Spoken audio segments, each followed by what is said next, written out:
Hello everyone, I am Tacet and welcome to the Gems of War Guild Wars week 65, day 6, and of course it is a purple day, however it's also Sunday, so we got a bunch of spoilers for next week. One thing I should mention pretty much immediately though is Hurricane is hitting my area like in a few days. And to beat out all the traffic, probably be evacuating tomorrow. So this probably means this is the last stream for who knows when? Probably a week. Might be back on Monday. Might be back on Sunday. Might be back on, who knows, Wednesday. Depends how long the storm is, how long the damage is, how the roads are afterwards from if there is any damage, and all that stuff. So, yeah, not sure when I'll be back in streaming after this stream. But I'll try to pre-record a bunch of stuff before I go tomorrow, just so I have something to post as we go throughout the week and have it all on auto post. I will probably be able to still record some stuff. I won't have, I should still have like internet connection. It'll be extremely bad, most likely hotel internet connection, but it'll still be good enough to upload stuff as well as hopefully record stuff, because Gems of War isn't too bad with a bad internet connection. It might have like really laggy load times, but the actual like gameplay won't like lag or anything like that. But yeah, hopefully I'll definitely still be able to cover the Monday event video. Friday's video I'll hopefully be able to cover for when the new Mythic comes out. I believe we also have Bounty Hunter this Friday, though no need to really go over Bounty Hunter. That's pretty straightforward every time. I believe the Kingdom will be getting 10 stars. Dragon's Claw, I believe, reaches 10 stars this week on this Friday. And other than that, I don't think we're getting anything special on Wednesday. So yeah, maybe this Friday. I should hopefully still be able to record that. Maybe not at like normalish time, but we'll see how it goes. But anyways, yeah, this is the last stream for probably a week or so. We'll find out. But anyways, we have a lot to do this final stream, so at least we get to do a little bit of a bigger stream, if nothing else. Also, since this is our last stream for a little bit, I guess we'll hand out like 2 or 3 redeem codes right now as well. But anyways, first things first, let me go bring up the spoilers and start going over all of that. So, next week, where is the thingy thing for it? Is that it? I believe that one is it. Also, why must my eyes do this right now? Gosh, I hate when they do this. When they start watering. It's because the AC went off. They have to have some kind of eye drop in existence for people with like temperature sensitive eyes. Because this like almost always happens. This happened to me a lot in New Jersey too. Whenever like the heat would go on, it's like, oh, my eyes would just start watering. Now even when the AC goes on, it's like, nope, still wants to go water. They're really weird. But anyways, into all the infos of info-ness. Is this the right one? No. Is this the right one? Yes. Let me go bring that up. So, next week, we have ourselves the worst invasion troop we've ever seen. Look at that solid 0 damage. Obviously, that's not actually how much damage he's going to have. They accidentally made a mistake on that, obviously. He's probably going to have, like, normal amount of damage, around, like, 20, 30, so somewhere's around there. But, yeah, it shows a 0 right now, which is pretty funny. And if their tower does its normal additional damage, and it gets to explode 3 red. So a little bit of mana accumulation with it should be okay, assuming that's not actually 0 damage, which it shouldn't be. One thing to note about invasions this week, which is going to be the first time ever, as of version 4.5, they did make it so there's going to be Valraven towers. Basically, what Valraven towers are is whenever you go and have a battle where there are 4 towers, before you would not be able to see where on earth the Valraven was. Now you will be able to see where the Valraven is. However, it'll be replaced with a Valraven tower. And this Valraven tower still counts as a tower kill. But the problem with it, or at least one thing that will slightly nerf invasions, is this tower can escape. It has a 30% chance to teleport away, which of course is just the standard runaway that all the other things have. Just the standard 30% escape. So yeah, 30% of the time it's just going to run away, which you didn't have to worry about in invasions before. Honestly, I don't mind this nerf, just because honestly this probably should have been what they did in the first place. Actually add like a unique tower to have there. But yeah, they didn't. So it seems like a little bit of a nerf now, but overall, it's invasion's already like one of the highest paid out weekly event thingies, so I don't think it's going to be too big a deal. I also don't believe it starts applying until you have 4 towers. If you have 3 towers, I believe the Valraven will go to the spot that isn't a tower, instead of replacing one of the other ones with Valraven tower. I'm not 100% certain on that, but I'm pretty sure that's how it works. But anyways, yeah, we do have to deal with Valraven towers this week, so you might want to use this invasion troop more so than ever, because sometimes you could actually get away without using the invasion troop, or really without casting them, because you could just use them for the skull damage. However, this time around, you're going to want to have them to focus down the Valraven tower every single time you see one, because it doesn't have stealthy or anything, but if it does escape, then you're losing out your 2 sigils, which you normally would have been able to automatically get just by killing all 4. And obviously, if it escapes, you will not be able to get those 2 sigils for the battle. Next one we have is actually not too bad, at least for an epic. Unfortunately, it goes down the same path that all dragons go down, so this is going to be like relatively bad in the whole scheme of things. But for an epic, it's actually not that bad. It explodes a gem, so it has a little bit of board control, and then deals damage to all enemies boosted by yellow gem destroyed. As far as its boost ratio, it has a boost ratio of 4. So for every single for every single yellow it destroys, it does 4 additional damage to all enemies. So that stacks to be quite a bit of damage. If it hits 3 yellow, that will end up being 12 additional damage. 12 additional damage to everything, that would be bringing his damage up to 30, which still isn't like excessively high, but he gets a little bit of board control. And as far as epic AoEs are concerned, I believe he's the best epic AoE in the game now. Of course, that doesn't really mean much when we have like legends and mythics that could be better than it. Like the new mythic that we're getting this Friday, it's going to be insanely good with its splash damage. It's basically going to be better than Infernus in some situations, but still not too bad. And you'll be able to get this from for free, or for 400 glory each. You'll be able to stock up on yellow blue trait stones next week, and you'll be able to get this for only 400 glory, which is essentially free. So yeah, really easy thing to go max and have as a bit of an AoE option. Not the greatest AoE option, but still a nice one nonetheless. And it might find itself into some kind of dragon team into the future. Speaking of dragon teams, we did finally get a dragon-related weapon, specifically for dragons themselves. It is a brown-green weapon that ends up giving boosts based on dragons, same as all the other ones. And what it specifically does is create a mix of red and purple, and that's boosted based on dragon allies. I wish that was a slightly different color, one of those, like maybe the purple value. But red-purple, that'll obviously feed into 2 things very well, Grim and Dragon Soul. I'm not sure what other dragons it might work with. Pretty sure there's at least a few other, like, let's say, Worldbreaker. But I feel like those would be, like, the biggest 2. Dragon Soul and Grim, for the most part. But yeah, Worldbreaker and a few others would probably still be competent with it as well, especially since Worldbreaker could actually feed back into it with the fact that it does so many explosions, but so could Dragon Soul. And yeah, should be okay. I'm not sure if there's going to be any broken combo with this. We'd have to kind of test around to see, but it definitely seems like a solid weapon nonetheless, especially if you end up getting any good perks off of it. This Friday, we do have 2 things coming in. One is an insanely good mythic that's similar to the Infernus line, Infernus and Obsidius. Very similar to those 2, except different.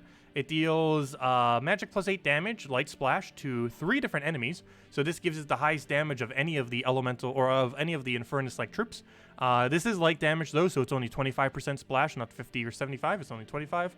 But it still does the full damage to whatever it initially targets, and does make its overall damage higher than Infernus.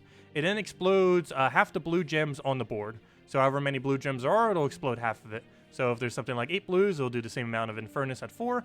If there's 6, it will do less at only 3. And if there was something like, let's say, 12, it would actually do more, since it'll be exploding 6 of them. So how many ends up exploding could potentially be better than Infernus, especially if you're running a team that's running with Blue Storm, or if you're putting a lot of blues onto the board with a mana generator. One bad thing that this doesn't have, that both Infernus and Obsidius do have, is it does not have any storm attached to it. So unlike in Infernus, where you kind of get 2 troops for once, with the board cleared high damage and the storm attached to it, this does not have the storm specifically attached. But you could just use another troop for the blue storm. You do have to go out of your way to put a troop or a weapon or a hero class or something onto your team for that blue storm. However, it kind of makes up for that by having the higher damage.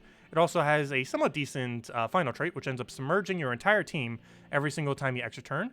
This is obviously going to be really good with anything that needs submerge boost ratio. It's also going to be really good against anything that hits all enemies, since, yeah, with one single extra turn, you can counter out the full AoEs that anything might have, or split damage or anything like that, in order for your entire team to be safe within one single extra turn. It also has some spell reduction, which could come into play, given that you'd most likely run this in your 2nd, 3rd, or 4th slot. So that'll keep it a little bit safer in all those locations. But yeah, it looks to be a really good mythic.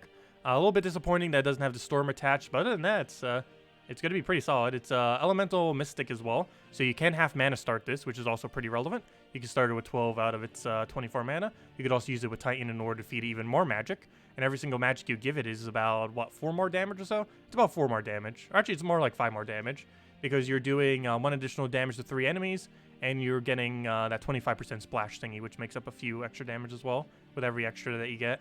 So, yeah, it's going to be a pretty solid troop. Definitely one I would advise getting this Friday. It's kind of funny that they always make like the aquatic ones during the storms. Did you guys notice that? Last hurricane, the exact same thing happened. We ended up getting like a Merlantis event with stuff like that. It's like they're taunting us with storms. And same thing happened last year when a hurricane Florence ended up hitting.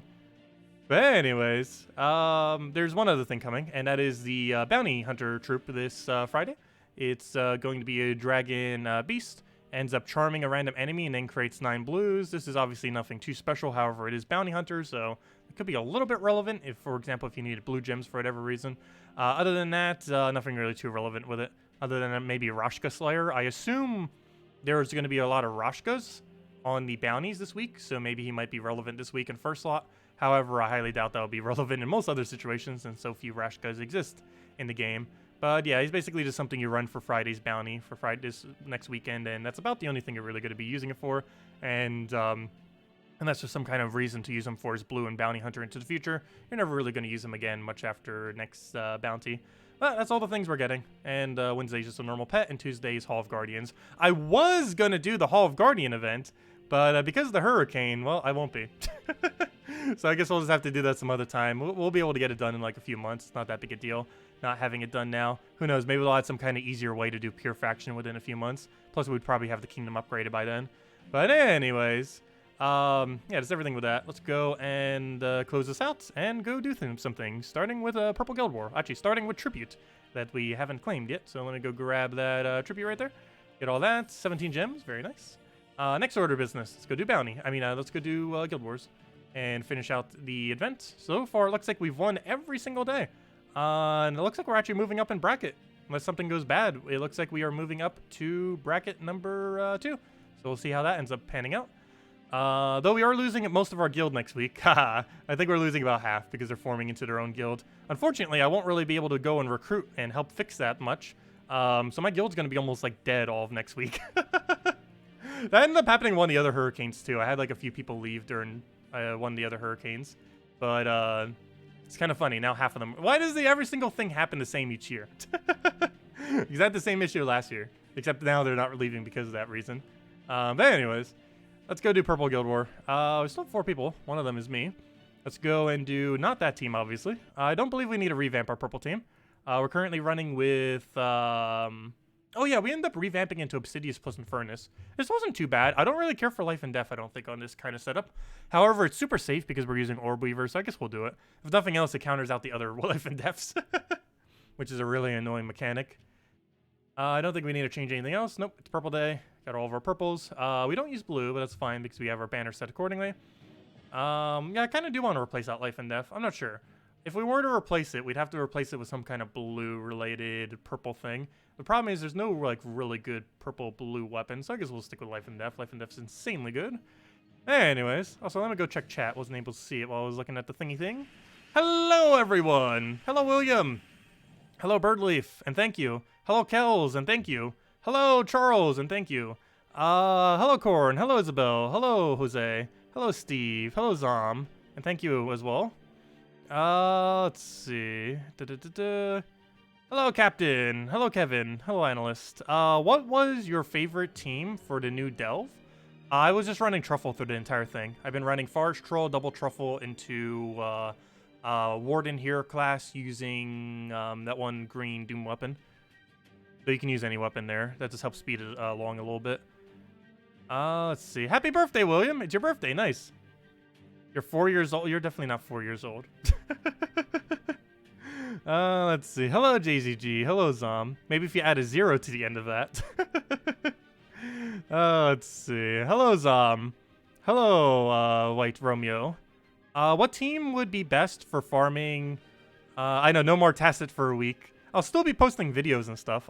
I'm going to be recording. I'm not even going to sleep tonight. What I'm going to be doing is staying up all night, pre-recording however much I can get done within that time. Not sure how many that will actually be, but basically just record almost all up until the point I need to leave, just pack everything and then go. But yeah, I'm going to try to record at least like 4 or 5 videos, if not more. Mostly going over 4.5 stuff, but also some stuff just in general. So if you guys have any suggestions, feel free to leave them, because that's pretty much what I'll be doing for the next several hours. Not the only thing, but one of the main priorities is try to get some content pre-recorded. And hopefully Friday I'll have enough internet to actually be able to record the thing for Friday. And then we'll hopefully be back by Monday. Though I have no clue when I'll actually be back, so no promises on that, but whenever I can, I will. And thank you, Isabel. What team would you use for farming to delve? What do you mean? Like, at what level for farming? I'd most likely say Truffle, unless you're running at, like, level 20 or something. You'd most likely just be using the Truffle team. Though if you're farming it at a really high level, like, let's say, for 500 for whatever reason, you'd most likely be using the Iron Gut team. Mountain Crusher, Apothecary, Iron Gut, and Mirage Queen. Or if you're running the super expensive version, Mountain Crusher with Iron Gut, Zugoth, and Possessed King. Either or would work. It's only if you're doing the really high levels, though. I haven't actually used that, I don't think, a single time for this delve, just because we haven't really needed it. Stop summoning! Let's see. I'm actually surprised they haven't nerfed Orb Weaver, since everyone started using Orb Weaver. It's not, like, overpowered, it's just ultra annoying. Particularly in combination with that weapon. Might be why they haven't nerfed it. Because it's not actually, like, broken. It's just, super, super annoying. I don't have any good drops here, do I? I'm trying to find an extra turn drop with something on this board. It does not look like it. The only problem with using Obsidius, and one of the reasons I generally don't run it, is it takes forever to figure out where to cast his ability. Especially a 5 times by, or, you know, a 5x5 explosion. Because it's a lot weirder than you would normally use many of the other mechanics in the game. I still got an extra turn off it. Grab the other thing. Life and Death is not enough to kill. However, I think I still go for it.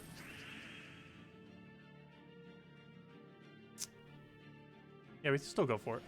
No, I got a summon, but at least it's right up front, so now we can take the skull for it. Hopefully this will hit it. With Heavy Splash, it should still kill. So it doesn't even matter if it hits it directly. I'm just trying to find extra turn chance here. Is that extra turn? No, that's just reds. I guess we still go for it, though. So grab that. He got another summon. That wasn't already enough. Oh, those things better not die to Death Mark. I'm going to do this on a bunch of red and then just throw in Furnace and then we win. Oh, good. It did get a double tap. I'm not sure why they didn't give him a 100% chance to do that. I really wish they would have. But he does have a 50% chance to hit again with a light splash instead of heavy splash. They really should have just made it 100% though. It's really inconsistent. I just assume that it doesn't have it because of how inconsistent it is, but it does allow you to occasionally get the extra damage.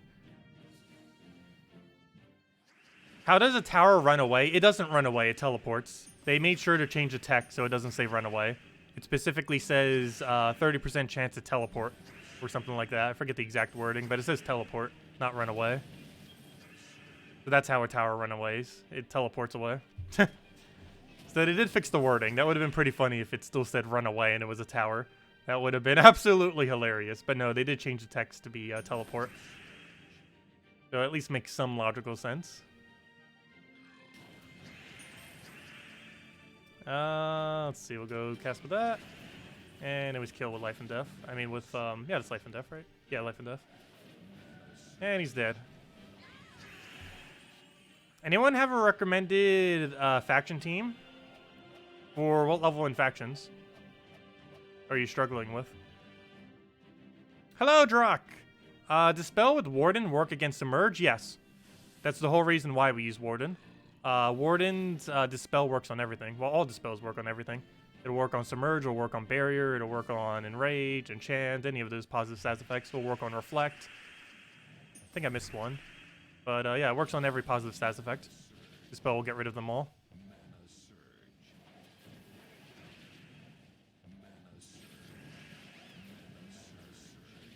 Oh, I see what you mean by that. You joined Gems of War on this date 4 years ago. Nice. Okay, I see what you mean by 4 years now. That makes more sense. Let's see. We'll go for that. Oh, lucky extra turn. Getting really lucky with Sky extra turns off of Obsidius right now. But we do have a Storm active, so that does make it a little bit more common. Trying to think of like where we have for a good explosion location. I guess we try for it over here, just because of the Purple Storm. I'm gonna do it like right over here to try to get those purples. Oh, one purple off. But we still got an extra turn, so I guess it works. Not exactly where I was aiming the extra turn for, but still got one. Same result, different area. Wish we would have gotten that purple, though. That would have been so useful for full mana there.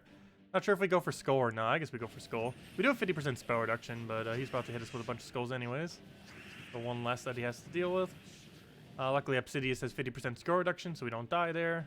Otherwise, he probably would have. I think we're just going to take some reds for now. Let it do whatever with that. Oh, that 3 mana drain got us. That's not nice.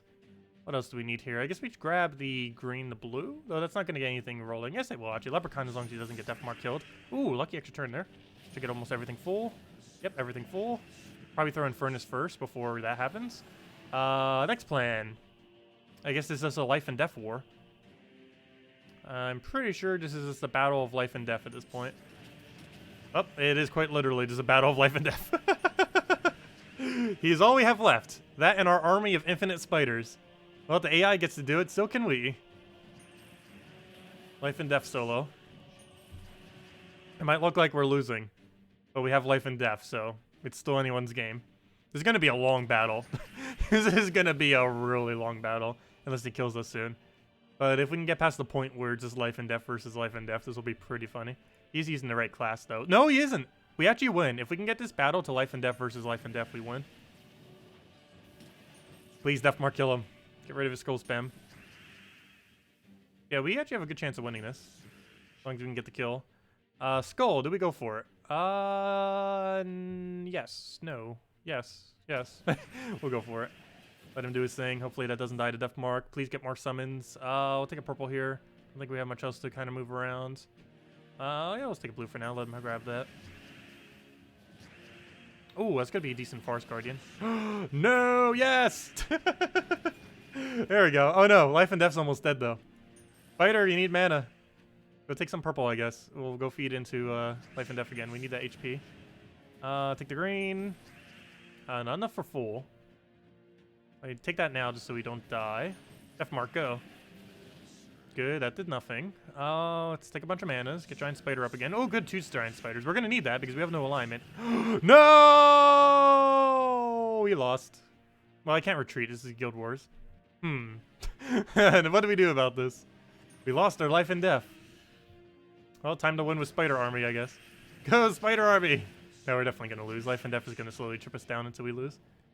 What do we take here? Let's grab that. Yep, did I leave that there? I'm pretty sure I cascaded into that. Yep, and then he kills us. RIP! Oh, we had a chance. Only we could have killed his skull spammer. Oh, we lost with 1.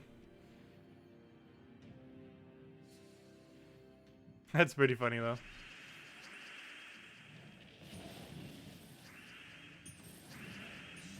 Okay, what do we go for here? We'll go for life and death. Marching up against the almost exact same thing.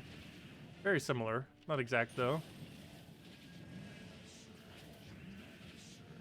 Grab our blues that we don't need for anything, and then we just do this until life and death. I don't think we have any good drops. Don't see any immediate ones. I guess we'll just take that.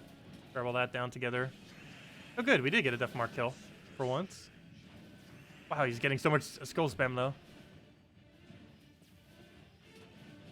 Okay, we didn't get lucky with the summons, but we just grab that, throw life and death, throw Infernus, and go from there. Still no spider summon. Hopefully we get one soon. Lucky little extra turn right there.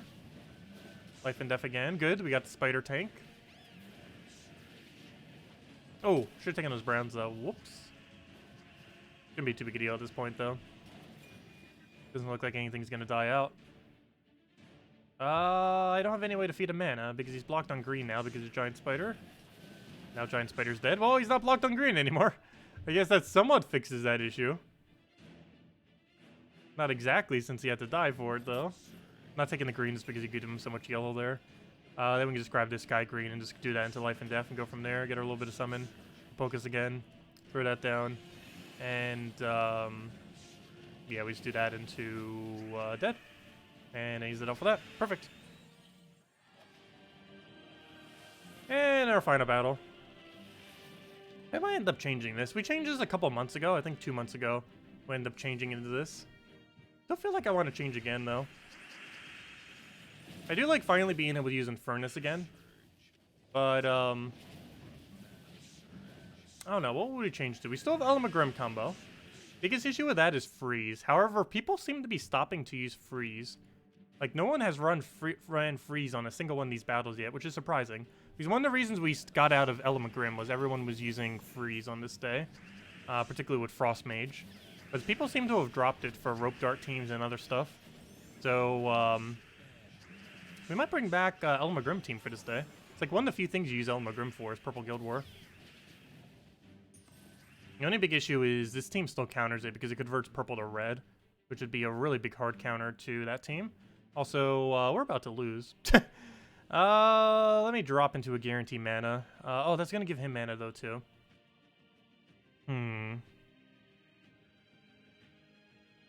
What's our best guarantee mana location? That also doesn't give him anything. I guess we do it right here, right? No. That drops it too much. Right there. No, that drops it too much. Right there. I think that one's fine. Right? Yeah, let's do that one. There we go. Okay, we can try for Sky Yellow. It is Yellow Storm right now, so we do have a decent chance for it. Nope, didn't get it. Gives it to him instead. He luckily completely misses with that, so we still got a chance here. Take the yellow, which we don't use. But at least he can't use it either. Biggest issue is Obsidius is a pure blocking us right now. Try getting a cast off with him. Just gonna rope dart us again. Can I set up any extra turn with skulls with an explosion of 5? I don't see any. Not sure where we even use this. Where does he have alignment on? Nothing currently, right? He has it right over there, actually. So I guess we explode in a way that he doesn't get it there? Does that set him up with anything else? I don't believe so. If we do it right there, I don't believe that sets him up for anything. We'll do it right there. Oh, it does, right there. Oh, good, he didn't go for it, but he still got the rope dart cast. And now we die to skull spam. Giant spider, save us! Giant spider army. Protect us from death. What do we take here? Let's go get a life and death cast. Need to keep this thing alive so we can win. Don't die, don't die. Good. Keep doing that. Keep doing that over and over again. No! We didn't get another spider. Though even if we did, that wouldn't have actually mattered because he would have rope darted us directly anyways. So yeah. Wow, double loss. Okay, maybe we do need to replace back to Elmagrim. Gosh. Can't accept a double loss like that. So number 2 though. For now. But we might actually be able to maintain it this time. Back to bracket 2. We haven't been back in bracket 2 for a while, so. We've been as high as first place in bracket 1. But haven't actually gone back to bracket 2 for quite some time recently. So yeah, we'll be on bracket 2 next month when we go back to this. Anyways, I still didn't scroll through all the chat yet. Oh, faction team level 500. Oh yeah, faction's gonna be ridiculously hard at 500. My game plan is one of 3 things, or one of 2 things. Running triple of the skull spam with the one that does the mana drain, or the gold drain, I should say, that creates a bunch of purple.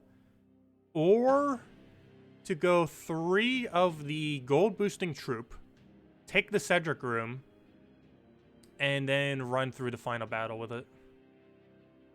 And run that with the skull spam one. Or the mana drain one. Probably the mana drain one, actually. And just ditch skull spam. And just run full AoE against it. And use the Cedric bonus in order to not die. One of those 2 is probably my game plan. But we'll see how it ends up panning out. Oh, so I did do some off stream. We aren't too far away from doing 500 pure faction. I believe we're at 470 right now. I believe it's 470, 460, 470, somewhere around there. If it'll load. Loading, loading, loading. Oh, thank you, Bruno. And hello, welcome. Hello, Zeddicus. Yep, happy Sunday. So it's our last stream of the week, though. Let's see. What did I come here to check? Just how far we are? Yeah, 470. But enough sigils to go all the way. Let me go do the dailies first, though. Grab our legendary gems. 100 gems is sitting there, as well as everything else. Also, I believe we do start getting scrolls soon next week. The deeds. I'll be covering a video on that soon. Gonna be pre-recording it tonight with a bunch of other stuff. That is one of the things I wanted to go over, was everything related to deeds. I won't be able to show it with deeds as a task, unfortunately, unless we get one on Monday morning. But, yeah, we'll be going over it.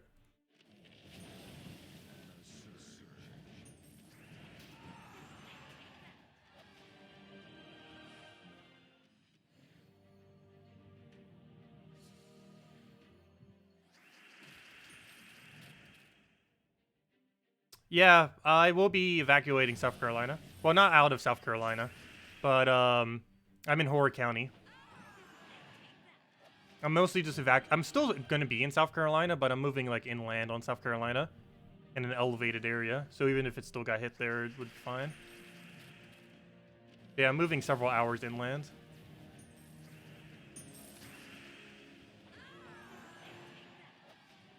Yeah, I'm evacuating tomorrow. It's not hitting till like Thursday or so, though, based on current estimates. But I want to beat out the traffic, because traffic was horrifically bad last year.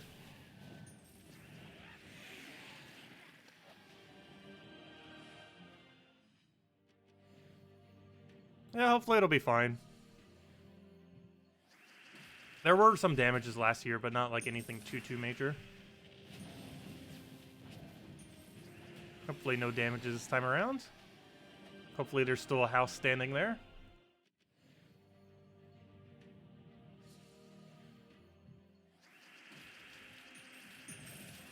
I'm taking almost all my valuables with me, so it should be fine.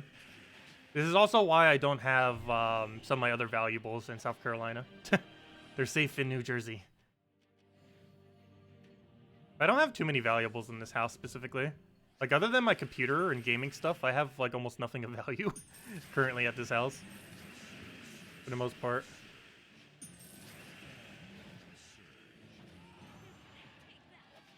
Other than the house itself, of course. Let's see. Do I know about Rope Dart Reflect glitch? Yes. It's armor tier, not Rope Dart specifically. The glitch with it is with armor tier, not just with Rope Dart. Because armor tier does a really high amount of damage to your armor. It doesn't actually just destroy all your armor. It deals way more than destroy all your armor, because of how they have it calculated out in the code. So it ends up reflecting not necessarily infinite damage, but with base stats, you're pretty much going to die. Like, if we were to go and do it right now, we definitely die with only 100-something durability or 200-something durability. Because it's reflecting back over 500 damage. Because of how armor tier currently works. Anything that tiers all armor does at minimum 1,000 damage, which is 500 reflect, with how they currently have it coded. That'll probably be fixed next patch, though. Oh, so why am I running this against hard battles? This is not what you're supposed to run it with. So it didn't hit our thing yet, so I might just play it out. Not that big a deal, as long as Rowain doesn't get hit. Oh, should have taken those reds, actually. What do we have? What do we have? I guess we'll get Leprechaun, get our mana back up, clear the board. I got one more hit, we'll do it. The last of Leprechaun mana that he just stole from us. Can I actually get a kill with that? I could almost get a double kill with that. Almost feel like going for it. It hit my Rowain. Whatever shall we do? I guess we skull spam him for that. Hit him with that, hit him with that, hit him with that. He's dead. There we go. Taking the I'm not taking the treadmill. Probably wasn't that much. It was a few hundred.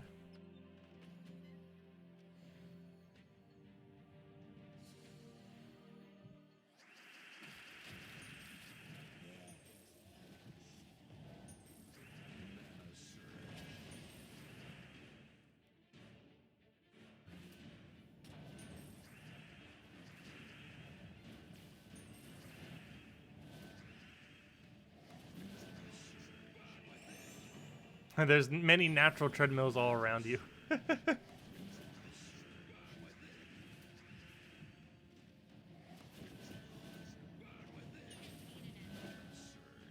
I do like walking, but sometimes I just like walking inside. Especially since you can multitask a lot easier. I actually play my Nintendo Switch like way too much whenever I go on the treadmill. Like that's like whenever I go on the treadmill, I just put it up there, and the entire time I'm just walking while playing on Switch. Kind of funny. Turn-based games work even better for it too.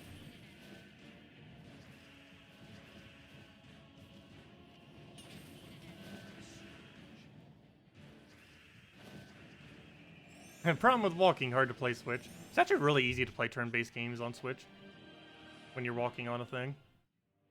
I don't normally do Gems of War because it's, even though it's turn-based, it runs so quick that it's not necessarily turn-based. One game I found that works exceptionally well while walking on a treadmill is Uno. I don't know, there's something about it because of how much downtime there is between turns and the fact that you don't need much inputs for it. Ends up working out quite decently while walking on a treadmill. Out of every game I tried playing on a treadmill so far, that has worked out the best. Such like an odd random game. I don't know, I've always been a fan of Uno though. What am I looking for? I am looking for finishing delves. Actually, I know what I'm looking for. I'm looking for dungeons. Then we go do delves. Let's keep running key team for this, and then let's go do all delves. And we still have a decent amount to do with that. Still need to do 3 full delves and then pure faction. Problem is, pure faction is going to be ridiculously hard. Not even sure we'll be able to do it with where we're currently upgraded to. I hope we don't have to buy more packs. We could always upgrade it more, though. I could always go use all the treasure I have and upgrade the kingdom further. Because one thing I could always go do is finally go upgrade Warrens and make this new faction my daily faction. And in order for that to actually be worth it, we would just go and upgrade it further so that we can get 100% Iron Gut Devour. Which, once we get the kingdom upgraded to level 14, I believe we will have. If we get the Horde upgraded to around 250, and the kingdom upgraded to level 14, I believe we will have enough stats to 100% Devour Iron Guts without any potions. And we can start running that for our daily. It's probably going to be my game plan, actually. Because 100% Devour on him would be really consistent for getting the delve done. I mean, we are allowed to use Mirage Queen and stuff for this delve, too. It'd still be slower than Warrens by some, but wouldn't be much slower. Also, it'll give us something different to use other than key team every single time. But I guess it will learn a little bit less gold, though. Let's grab that. Always worth going for every single time. Going for the 50 gems to go get the 80 diamonds and 2 gem keys and Celestial and all that. I keep clicking that. I need to go record that video tonight.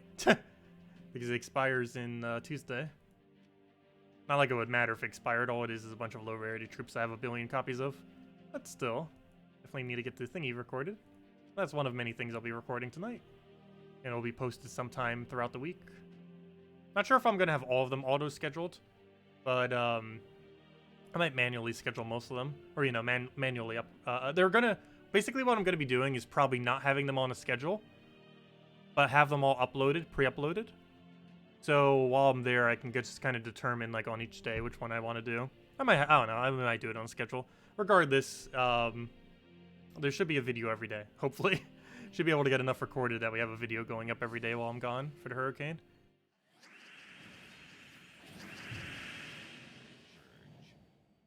At least that's the game plan.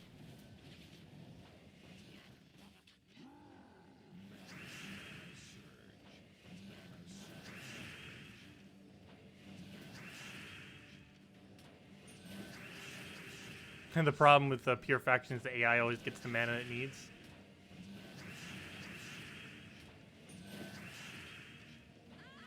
Yeah, this is going to be a decently hard pure faction.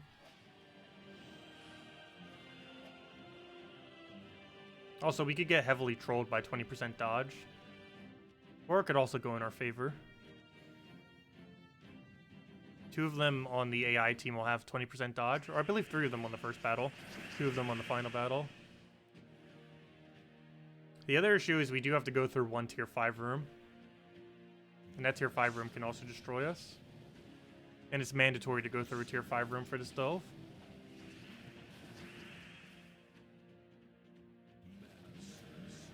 I think it might be required to get Cedric room if we're running the AoE troops. I'm going to try it with Skull Spam initially. But if we're trying it the other way around, we're going to need a Cedric. I guess actually, which one we run first will depend if there's a Cedric in play. If there's a Cedric in play on the very first try, we're going to try it with the gold farm method. But if we do not see a Cedric, we'll try the Skull Spam method. That'll basically determine which team we build.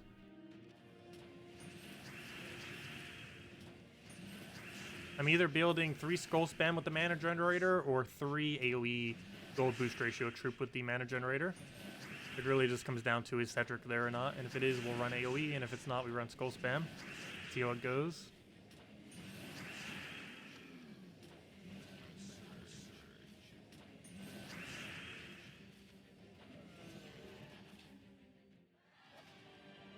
Oh yeah, even if I collect it, I could technically still see in the collection tab. Good point.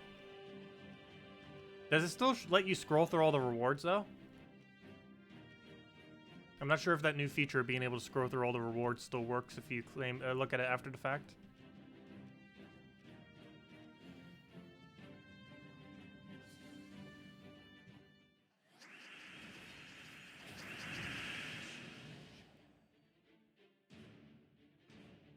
Yeah, based on current projections, I don't believe it's hitting till about Thursday or so. The only reason I'm leaving so early is just to be out of the way and to avoid traffic. Because it took twice as long last time because of how heavy traffic was. Traffic was so bad, you were pretty much just sitting there doing nothing. Like, quite literal, like, on a, like, 65-mile-per-hour highway, you were literally stopped and not moving at all. It was that packed. We're just leaving a little bit early to get past that. Just because the likelihood of it hitting seems pretty high right now.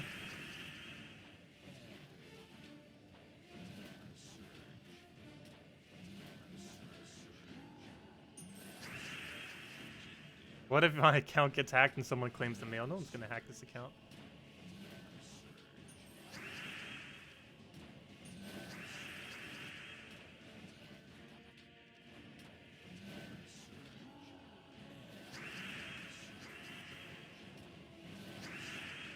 Also, it'd be so ridiculously easy for me to get this account back if it ever did get hacked. It can also be reverted back due to how they have the thing saved.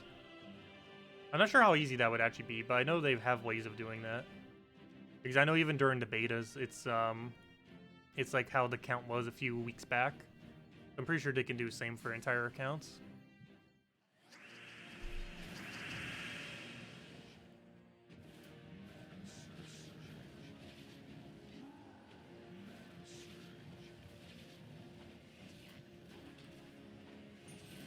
Yeah, hacking is pretty pointless in this game if you were to do that to someone's account because there's no trading system.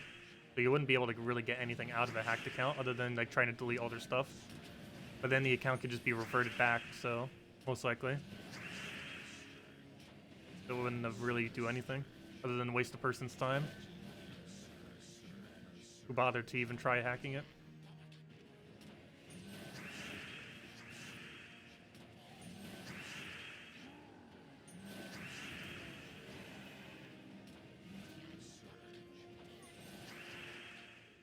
Hello, Vespeni! Welcome.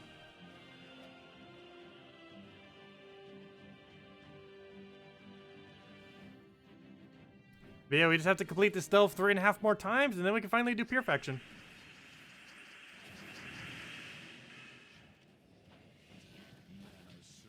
Purifaction is going to probably be more annoying than fun, though. But we'll see. It's definitely going to be challenging. If it's going to be fun challenging or not is a question. It seems like it's going to be more towards annoying challenging, but we'll see. What is the lowest amount of upgrades anyone has done it with so far? If any of you have done it. Like, what amount of upgrades did you have when you completed 500 Purifaction? Because based on leaderboard, at least a few hundred people went for it.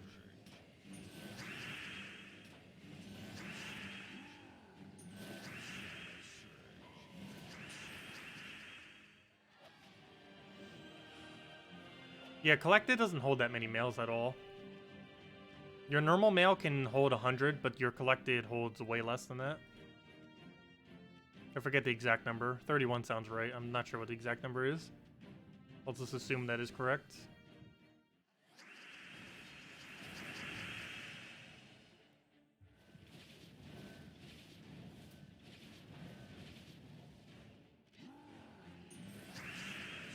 Oh, you did it with less upgrades than us. What did you do it with?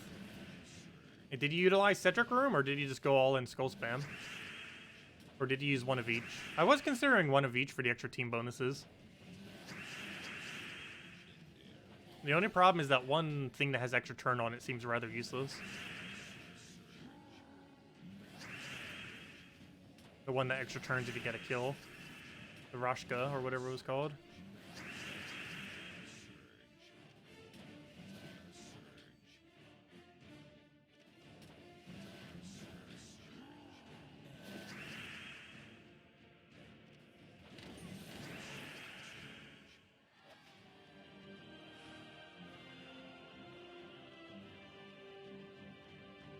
I'm gonna take this one, take the other one, and then take final boss room.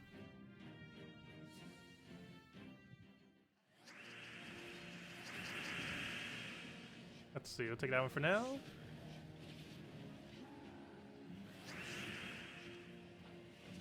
Also, since we're going to be handing out several codes, I guess we'll hand out a code after this delve.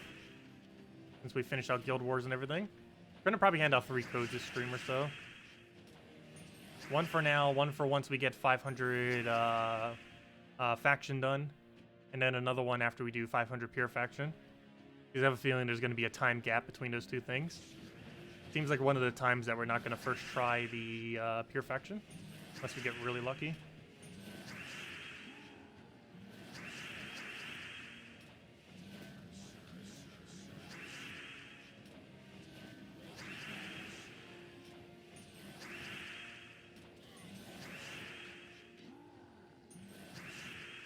You ran 2 times King, Street Thief, and Robber?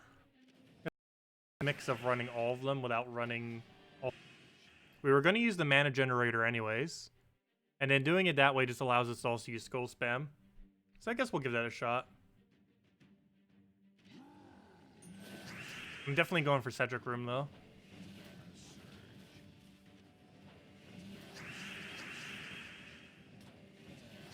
So there's actually a chance I'll do Pure Faction before I do level 500 Deathless. And that is if we see a Cedric Room. Just so we don't have to constantly keep repicking it. That'd actually be the first time I ever bothered doing, if that is the case, that'd be the first time I ever did Pure Faction before I did Deathless. Not that big a deal though. Actually, it somewhat is, because we won't have the pet bonus if I do it that way. Actually, that would matter.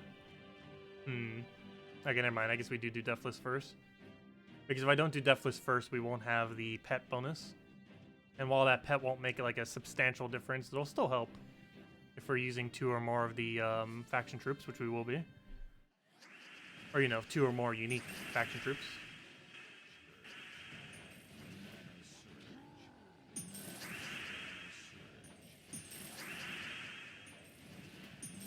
Okay, that thing has so many stats. 133 damage, and it's only going to be higher on the final battle. That is such ridiculously high damage.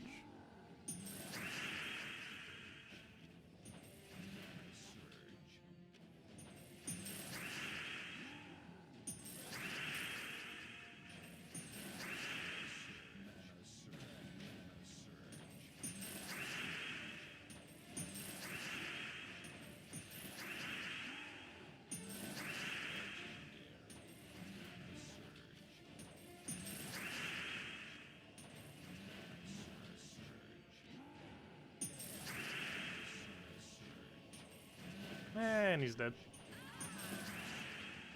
Oh, Deathless is gonna be easy. Only problem is Beer Faction. Hey, a pet! I need to go do that.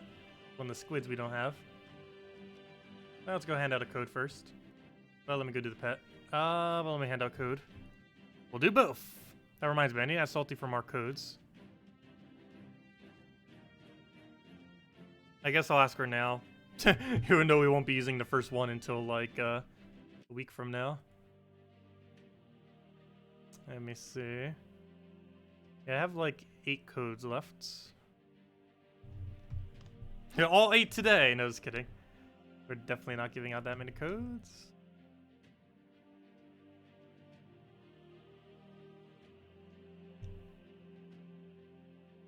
Does it work? Yes, it does. Okay, all good. Put that in the code section. Copy, copy. Paste, paste. Put it right over there. There it goes. Go use on gemsofwar.com underneath the game code section. Same place as always. The mail ward. Trying to figure out how mail works things and redeem codes right over there in chats. And that was just one of our rewards from the faction thingy. Okay, next thing. Let's go and do the pet before I forget. Because this is one that we need. Probably need the pet food as well. Or just run it with Corsair key. Might as well. Get a free XP on it. What is our Corsair level right now? 80 something, right? Yeah, 84. Got quite a few levels on it this week from the faction. Helped it out quite a bit.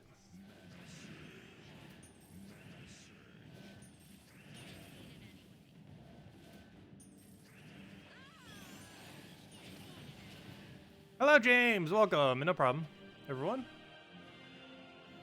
And we'll have a few more a little bit later in the stream, since this is our last stream of the week. Due to the hurricane. Again. Every September. This becomes a reoccurring thing now. Actually, I believe it's been every September since I moved back we've had a hurricane. Pretty consistently.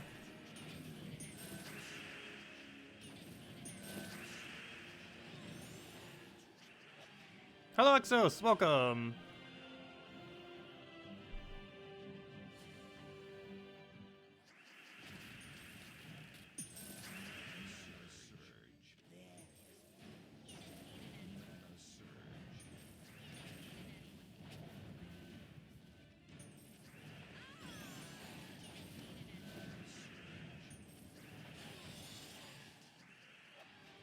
Debating leveling up the Warden weapon, but seems a little useless. Oh, it is useless. Warden weapon isn't good for anything. Even earlier on in the game, it's still pretty bad. Much better options out there for split damage. If you want a hero weapon to do split damage, I believe Ruby Staff is the best. The green weapon that you get off of, I actually forget what it's off of. But the Ruby Staff. I believe it's off of, what was the Shaman hero class? Wasn't it just called Shaman? The Shaman hero class is what the Shaman hero class was called. But yeah, I believe the Shaman hero class has the Ruby Staff. I forget which one has it. I believe it's Shaman. But that's like the best split damage weapon you get from a hero class. Yeah, the Wild Plains one, which is Shaman.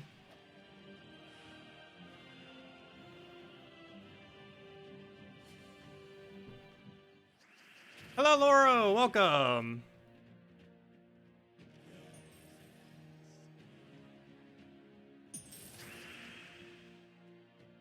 What do you take here? Go for that for now. Grab a red over there. Do we have a drop? I'll just take that over for now. Grab that. Take a brown over there and try for Cascade. Didn't get it. Let's go right into that. Take a reds that we need. Grab a destroy. Take another destroy. Grab more gold. Get all the golds. All the gold belongs to us. And let's go for another destroy. Then store key to key. And we're good to go.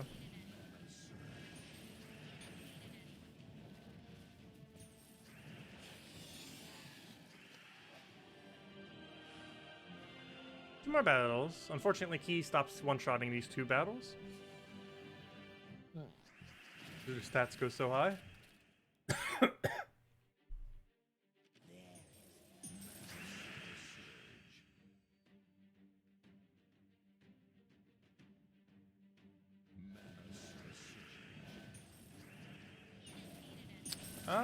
Do take care. Grab that, get key.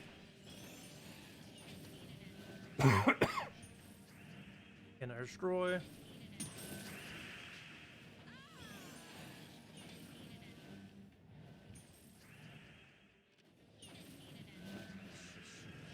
Yep, why is it not going? And you're done. There we go. What's our level right now? Level 1,475.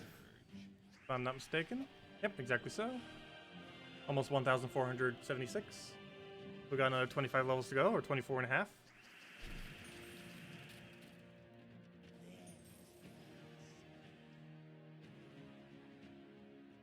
Oh, why is this board so bad? Let's take some brown. If you'll let me. Grab that. Grab a purple. Gold drop. Still nothing good. I guess we take green.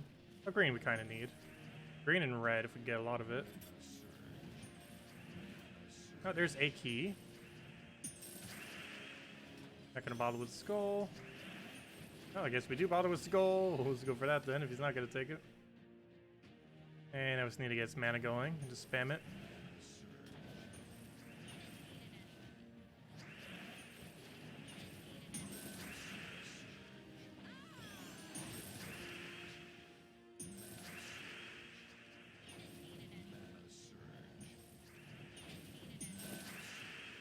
There we go.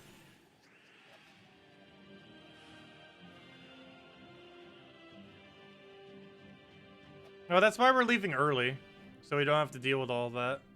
Or at least deal with it less. Yeah, it's one of the reasons we're leaving early.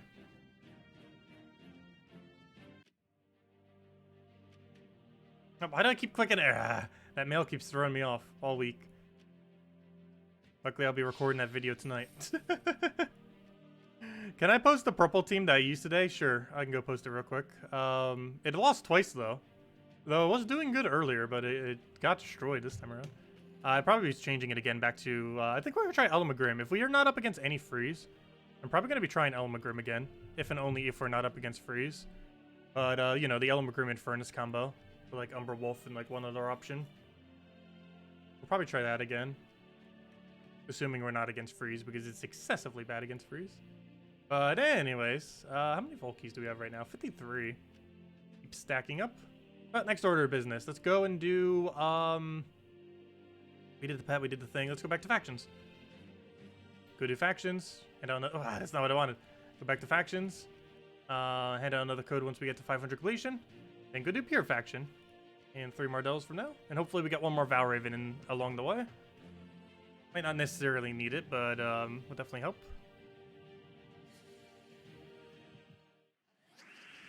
Am I in Path of the Hurricane? Yes. When is it expected? Thursday. I'm leaving tomorrow.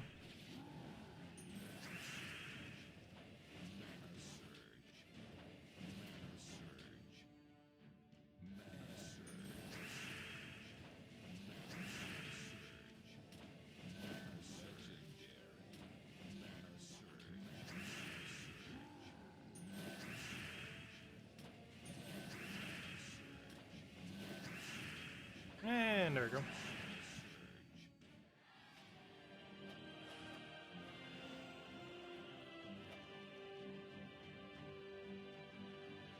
Got a 1.3, 1.3, 1.3. Wow, a lot of 1.3s. 1.25, 1.2. Let's go do all these then. Basically make like a little square and then do a triangle. Square, triangle, then boss room.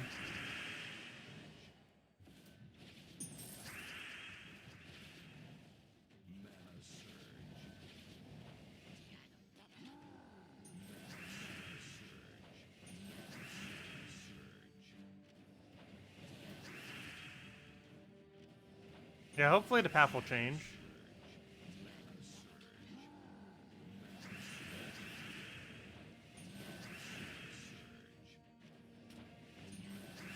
Because I am in a flood zone currently area right now. If it doesn't change.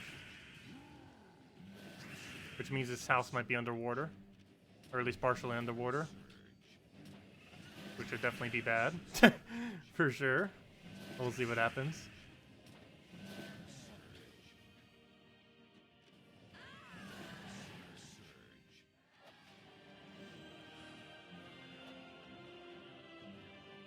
I know last hurricane, a couple miles away from me, there were houses underwater.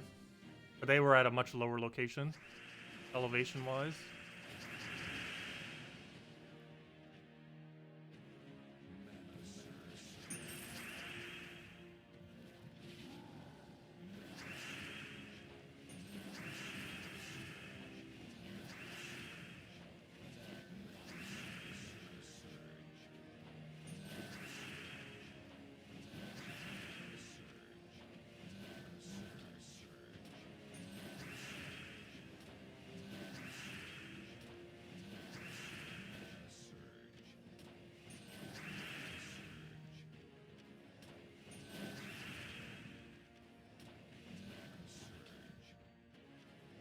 One more hit.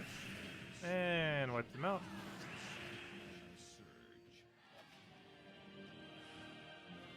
Keep taking our... oh, wait. We gotta take that one first. Keep taking our square shape and then go do the triangle. Sideways triangle. The 3 treasure rooms. They technically make a triangle shape. I think I have, like, shapes for each of them. Like, Warren's had the lasso. Because the order that you had to do made like a little lasso shape. And this one has square and triangle. Square being the non-treasure rooms and triangle being the treasure rooms. That's a shape that they form.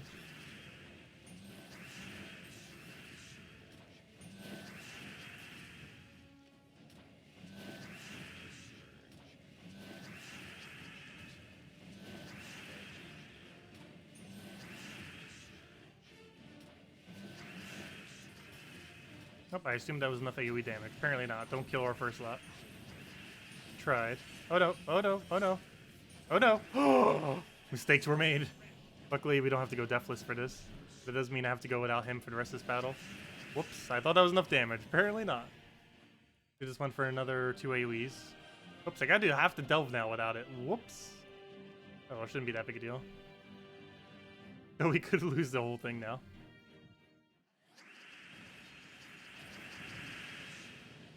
Could be fine though.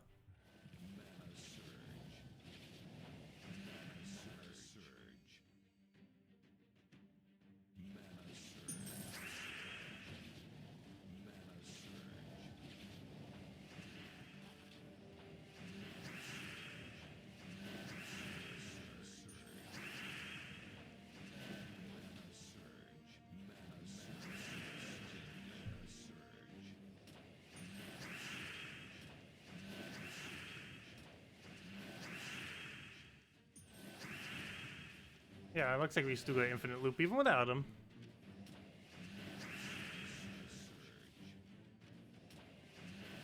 That was a lot easier with it, of course. As long as we maintain that green storm, it sometimes doesn't even need him.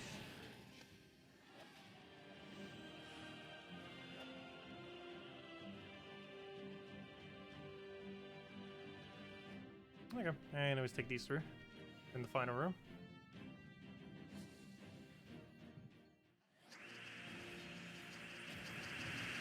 Okay, what do we grab? I guess we take purple, drop into green. So grab that, get all that together. Let's take a little bit of mana, that's fine. Grab this if he will let us. Is it worth it? I guess we'll try. The struggle of not being able to use browns. Let's take a blue for now. Not cascade any mana. We'll try for blues. Got 1. He is webbed, however, web only affects our damage. It does not affect our capability of looping.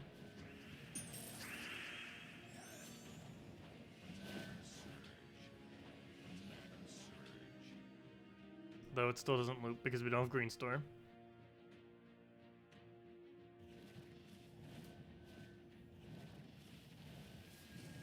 Okay, next turn we'll have the thing, so I'm actually just gonna wait for that and just start killing him with that, I guess. Do we have alignment? No. Now do we have alignment? Yes. And he's entangled. Flips out a little bit. Let's take the green instead of skull because he's entangled anyways. Oh wait, problem. Him doing any damage webs us though.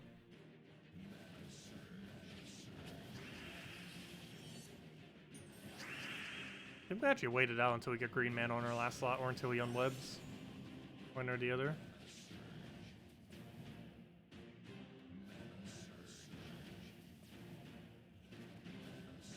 Well, he's not unwebbing. Let's cast that.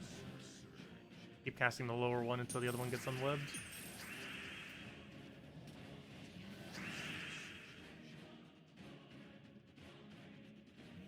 Nice. Okay, we can work with this. Do we have alignment? No. Now do we have alignment? No. How about now? Somehow still no. How about now? Yes, okay, we can go for it. And it should be match. Pretty close to it. And he's dead. A lot more annoying, but it still works.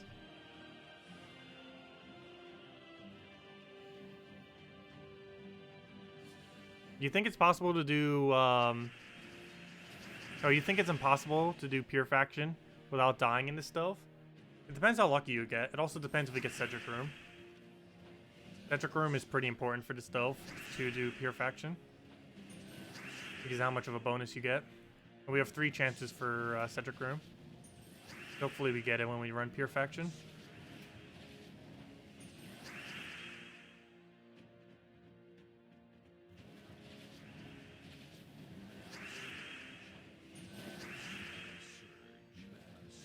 Oh, I should have just tried looping. Now we lose Green Storm. Whoops. Not that big a deal, though. As long as he doesn't die. And he can't place his marks without, he can't place Death Mark without, doing damage. If he keeps doing 0 damage, he won't be able to do anything. That's good. I won't be able to poke him. Not for an extra turn. Still feel tempted to do it, though. Take our green and then throw both.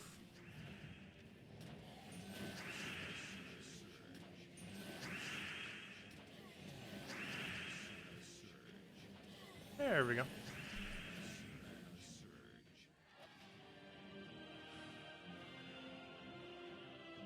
Would it be bad to have Hero in first slot with a purple-yellow weapon in this team? It'd be fine.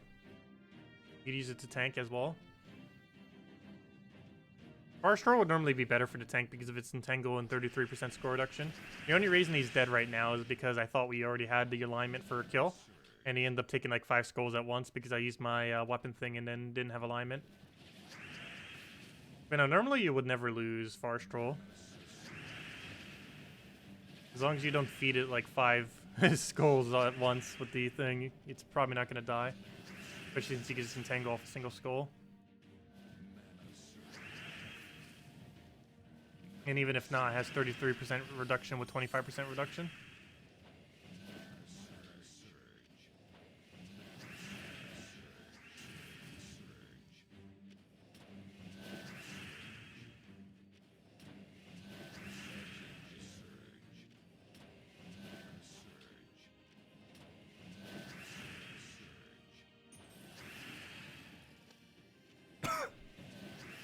Still no alignment, at least not extra turn alignment. That could be needed though. Make sure that's enough damage. It is this time. We'll go for it. There we go. It's 10 more damage than whatever number it says because of our tempering level thing.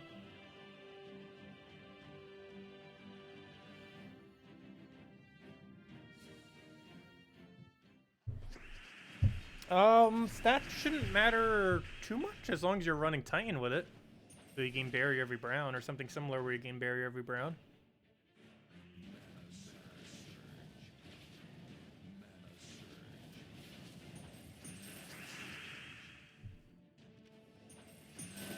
Oh no, that cough, I don't know what that cough is from. It doesn't seem like it's asthma right now though.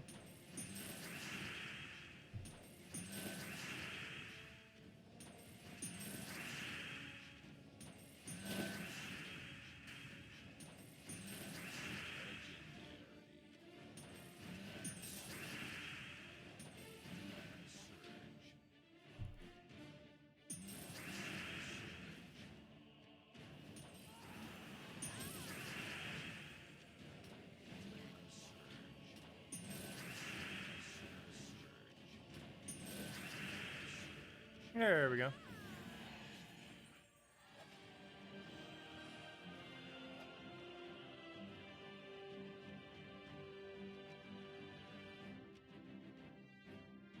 Okay, we don't need to switch anything for this. We should be getting Valraven soon, too. I don't think... well, I don't know. I'm not sure if we're going to need to buy more packs. If we can get one more Valraven, we're going to get enough attempts that we probably don't need to buy more packs. Because if we get another Valraven, we have 3 attempts, if I'm not mistaken. Because one will go to Deathless, and the other 3 will be attempts for faction.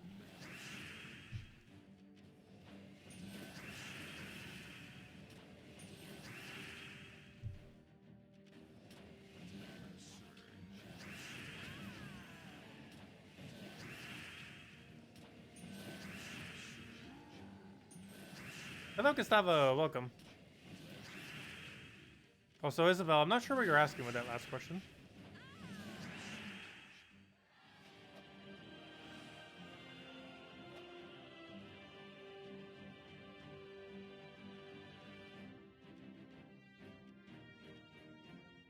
If you're asking like why your stats are so different, it's mainly because of potions and kingdom upgrades and all the other upgrades that we end up getting for higher stats. We have Horde level 200, 21 extra stats from potions, and just the normal kingdom upgrades.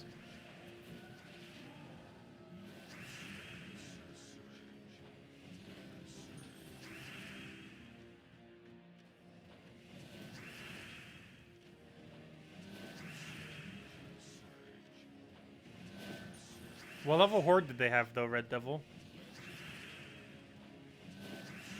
100 or 200? Because with 200 Horde compared to 100, that's basically like we bought up to 5 or 6. So how much stats we get from it.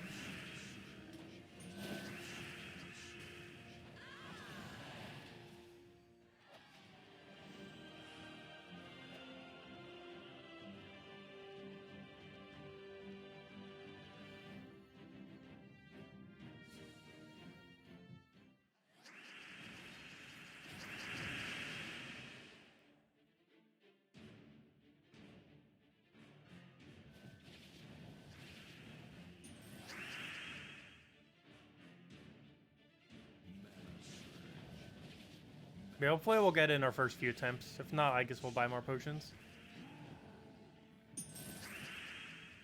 The main thing we need is Cedric Room. If we can get Cedric Room, we should be able to do it without potion effect. Cedric will make or break it.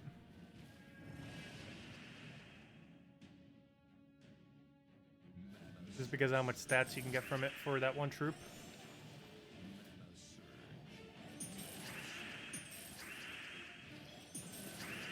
Wow, it actually got a kill. That's not nice. So I like how we haven't been able to like hit it at all with AoEs, even though we have the spell. There we go, finally. We're getting like any extra turns within all that. We're getting automatic extra turns, but that doesn't count towards the thing. Has to be board related extra turn.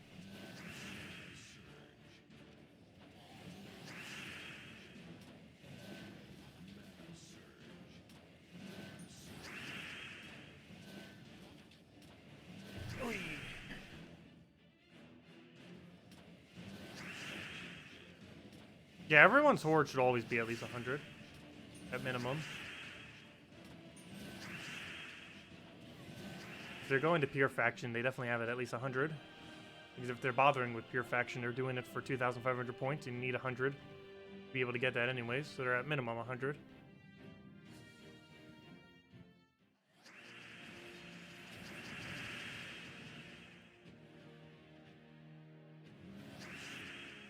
Oh yeah, I do highly advise getting Titan to level 100. It takes a while, but it's one of the best hero classes in the entire game. If not the best. For most situations, it's the best.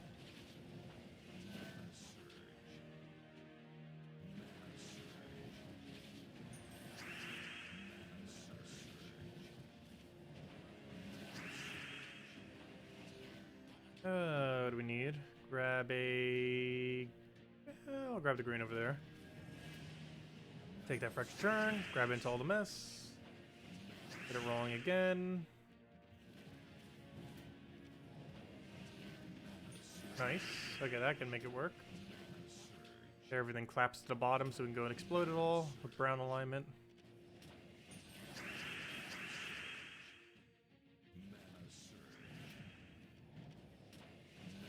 And we do have brown alignment, so we go for that. Get a big hit in. Go over mana right back. And it should be good to go. Brown alignment again. Dead. And one skull will kill. And dead again. And it's still our turn. Very nice. I'll take it. Yep, no problem.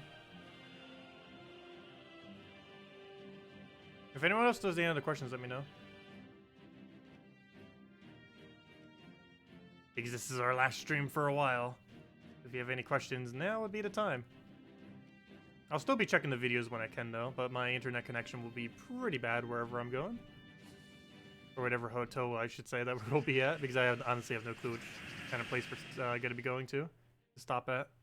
Whatever's like the cheapest around the area.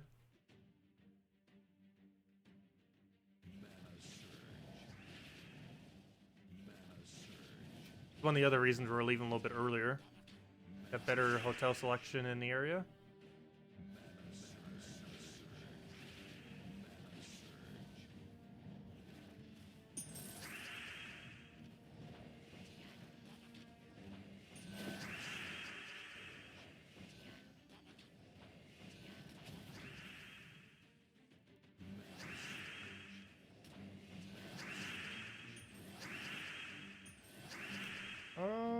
Let's see. Grab that.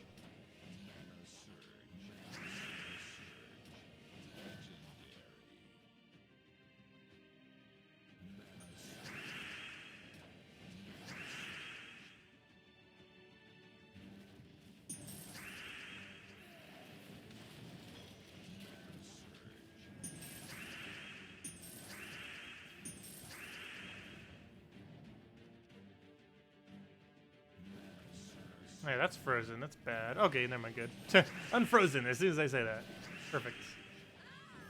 Exactly what we need. Yeah, there isn't a single team that you wouldn't be able to use Titan with. Every single team in the game can use Titan. It might not be the most optimal for everything, but it's really solid in everything.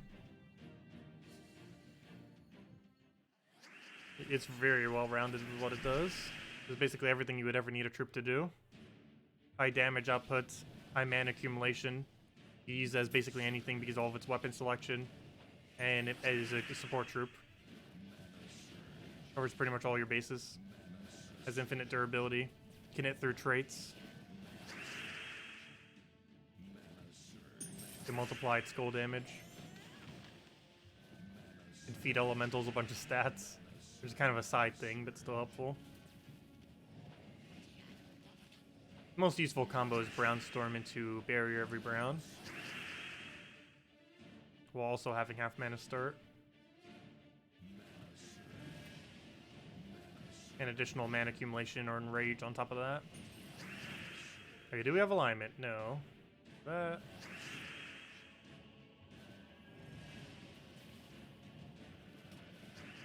What? Don't die first slot, we need you. Whoa, that is a lot of damage.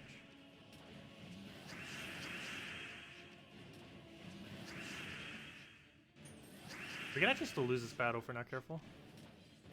Alright, now it's a little bit less likely. And now it is impossible. I guess skull spam kills it, and it's dead.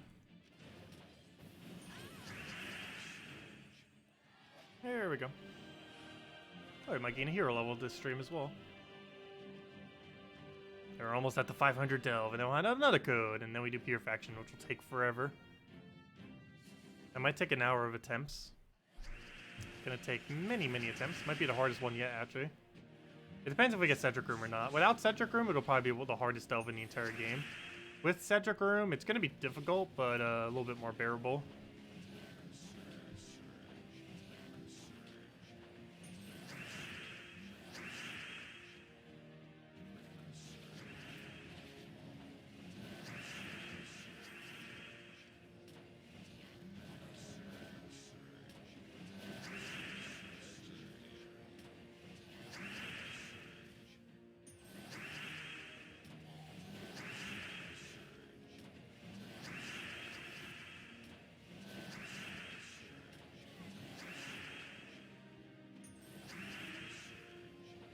There we go.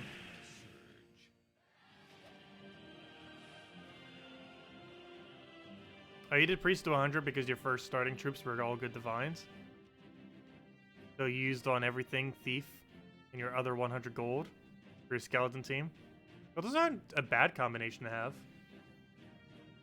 Divine Protector with divine teams as priest hero class is pretty solid.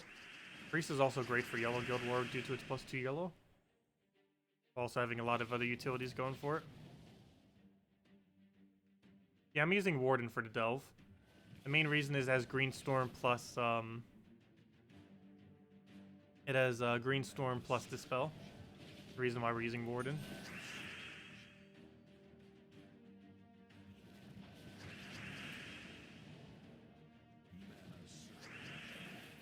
Oh, I gotta be careful. That thing can devour us. It's a low chance, but it can do it off of pure luck.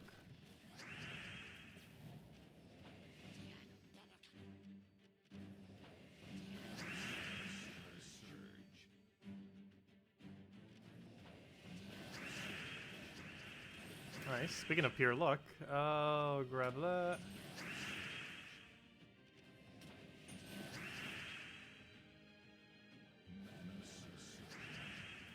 Ooh, we do not have full mana right now. I was hoping we would. Because I need that to give it alignment, so I'll have to waste our turn for that. And now we need to go get alignment on our weapon. Perfect. There we go, we won. And it was cast this twice, or once actually.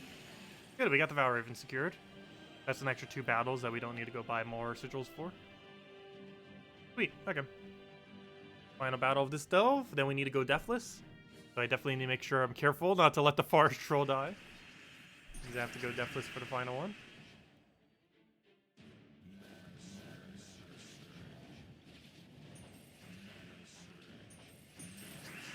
So I wonder if we made leaderboard. I believe the answer is no, actually. Because so many people bought more packs in order to go do Pure Faction.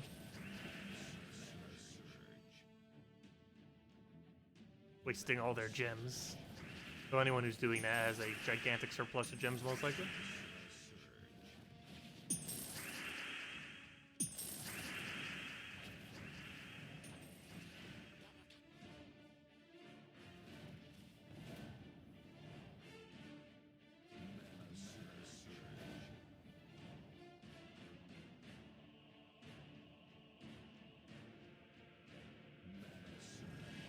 I'm not sure why I did that, because now I have to give him a skull to grab that. And I did not want to give him a skull. Okay. Do we get alignment? No. We'll move that, move that. Grab a green. Try it again. Oop, we need an extra turn for that. There we go. Get our extra turn to the spell. And take a bunch more mana again. Hopefully we'll get alignment follow-up. Okay, what can we do with this? We have a double hit right over there. And then that's for a free turn, so it makes me want to not go for it. So we won't go for it. Ooh. Wait, you only hit one thing? Wait, I thought you hit all enemies. I could have sworn he hit all enemies.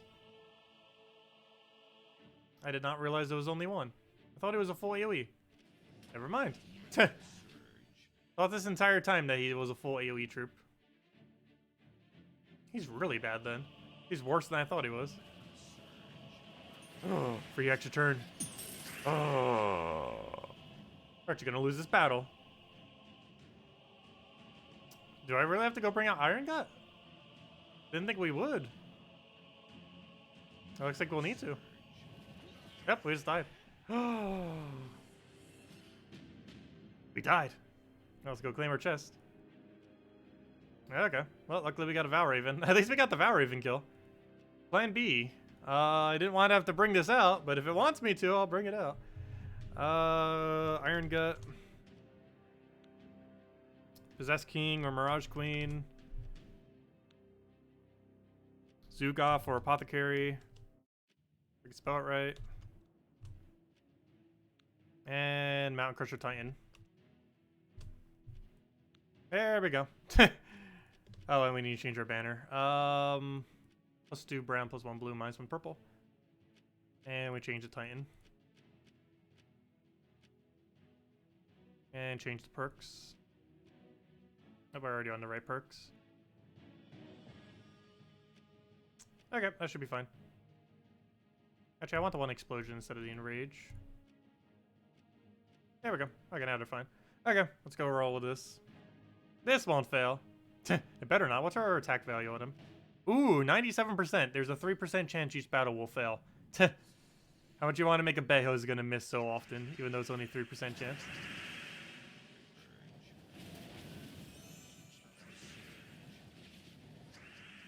There we go. He better not ever miss. It's 97% chance that he gets it. Oh, why is it not letting me click? There we go.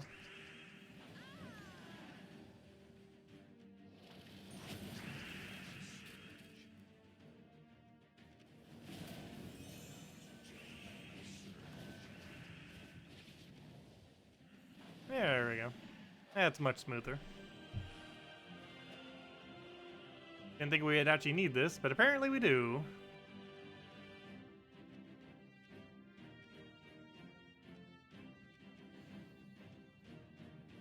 That's a bad sign for pure faction. That's a really bad sign for pure faction. For already having to change our team thing. Oh yeah, this team is extremely OP. It's the best delve team in the entire game. The only problem is it requires 3 mythics, but there's variants of it that don't need 3 mythics. The only thing you need from this team is Iron Gut. Everything else is replaceable. Well, technically Mountain Crusher too, but everyone has Mountain Crusher. But of the 3 mythics, Iron Gut's the only required one of the 3 for this team. Oops, I did not mean to grab that. I meant to grab Brown.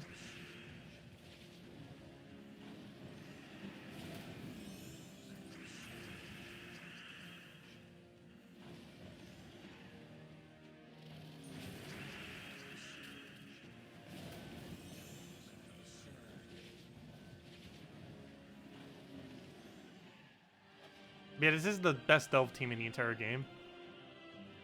There's a few delves that can run it, and this is actually one of them. Oddly enough, Silver Necropolis, I believe, can also run this team.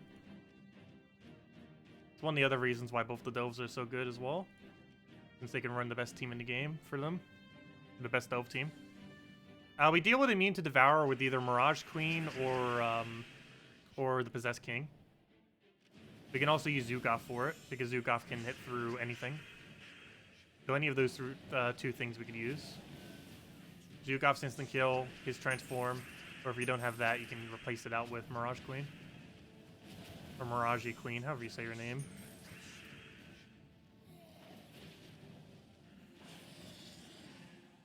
I'm gonna play this a safe route and just go for another Devour. I don't want him to skull spam kill us, just in case.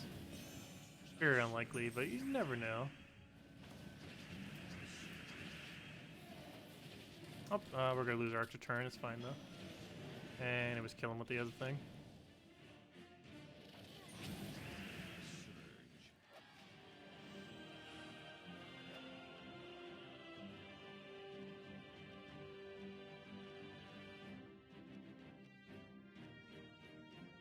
I'll grab this one, then Cedric, then the other 3.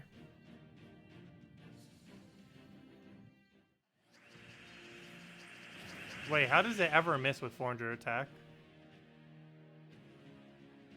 It shouldn't ever miss.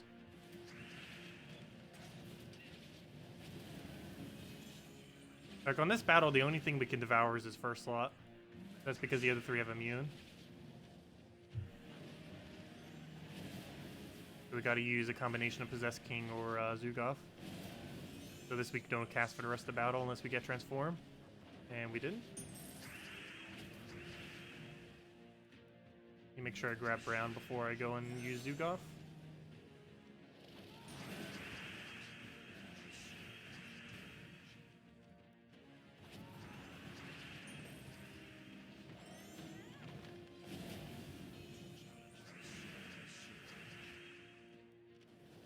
And it was Zugaf kill it.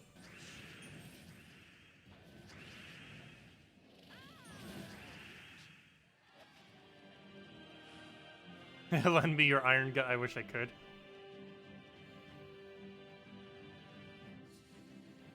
Aloxos! Oh, you want me? Oh, I read that in wrong order. But yeah, I would if I could. Yeah, Iron Gut is so ridiculously strong. Wait, his entire team is immune except for this, isn't it? Yeah, those three have immune. No, wait, do you have immune? No, never mind, you don't have immune. Oh, yes, you do. Yeah, only his last slot is devourable. The other three are not. You have another battle with 3 immunes. It doesn't matter too much, though, because we just throw that at it and they die. We can also try transforming them and then devour the transformed troop. Like so. Oh, he's about to move our order. I gotta get really lucky with this extra turn. Good. Problem, that's not enough mana to do anything. Gotta get lucky with another extra turn. Nope. Ooh, he's gonna move our team. That's not good. Okay, well now we gotta run with... oh no! This is actually really not good. Maybe I should have waited until we moved our entire team. That means I have to... Oh, wait, never mind. No, it doesn't matter. I was gonna say, if we were at 500, we have to go deathless. This one we don't have to go deathless, so it doesn't matter as much. However, next delve that will matter. If he does something like that. Because if we lose a single troop, we have to do it over again next delve. This one, it doesn't matter because we're not doing deathless right now. Let's see. It still kind of matters because we could lose the delve on accident, but not required that we go deathless currently until we hit next delve.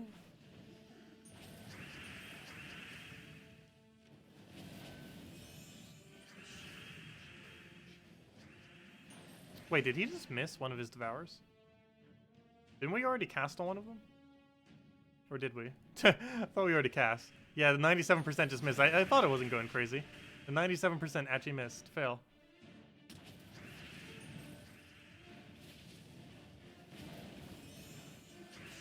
That's why you go 100%. Because every single important time, you need it. That few percent is just going to randomly fail. Okay, we take this one, take the one to the left, take the final room, and then go deathless on 500. And then somehow do pure faction. If we have to spend another 1,000 for it, we will. I'm not going more than another 1,000. That'd be up to tier 8. With 200 forward. Should be fine. Get rid of his summoner just so we don't have to deal with it. Next up we go Skull Spam, hope for Sky Blue. Wow, we actually got it into a bunch of other stuff as well. Perfect. Grab that. Grab that. Hope it lands this extra turn. And let's match.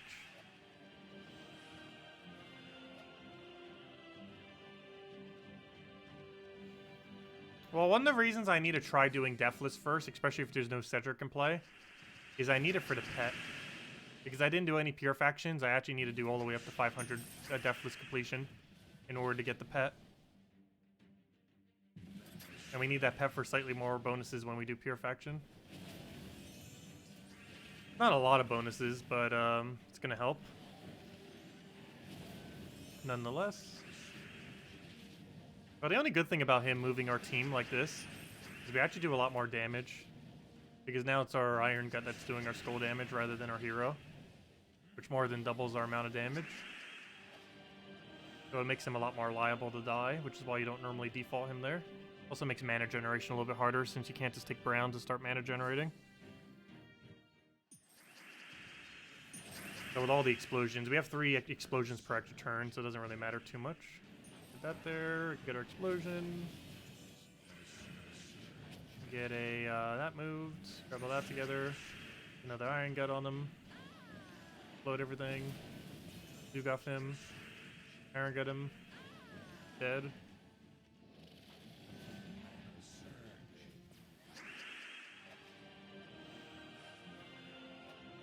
What does pure faction mean? Pure faction is when you run any combination of the 4 faction troops. This is required in order to get a bunch of renown from kingdoms or from factions. 500 of the total 2,500 renown that you can get for each faction is based on running these 4 troops. You're allowed to run them in any combination, however, you are only allowed to run the 4 factions troop in order for it to count. So you can do like 3 of a faction troop and 1 of a faction troop from the faction, or 1 unique one of each, or any combination. But you can't use hero and you can't use any other troops other than the 4 faction troops in any combination. And that makes up 500 of the 2,500 total points of any faction, if it'll ever load. Also, we might as well take tribute while we're there. And then let's go do 500 Deathless.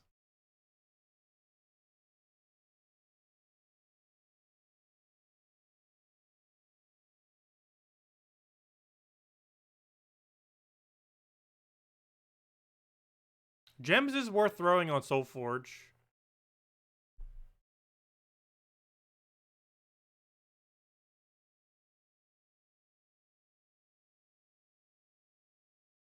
Okay, we're back to black screen as well because I'm restarting the game real quick. Also, why is that being all weird as well? There we go. Now it's fixed. Like, covering it up pretty much fixes it. Still a little bit discolored right over there, though. There we go. You're just moving it over slightly. He's like, okay, that fixes it. Weird. Okay, we're back.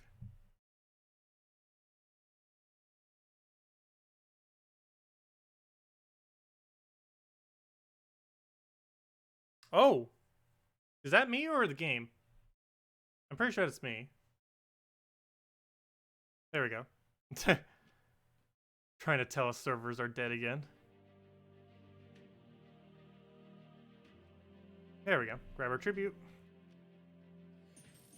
Yeah, a small one. Yeah, 500 of the total renown is based on it.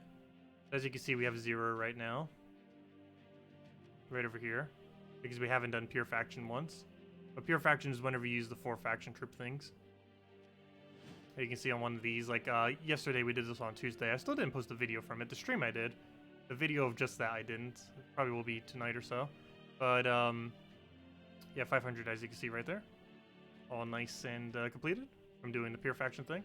And for that we just have to use the 4 faction troops. So for example, in City of Thieves, that would be these 4 troops.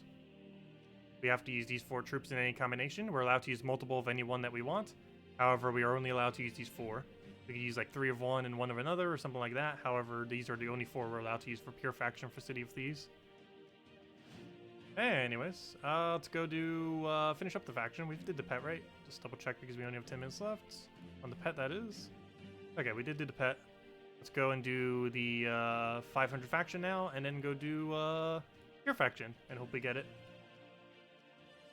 Anything we need to change? Doesn't look like it. Okay, we do need to be careful. We need to go deathless for this. And if we don't, we have to do it again.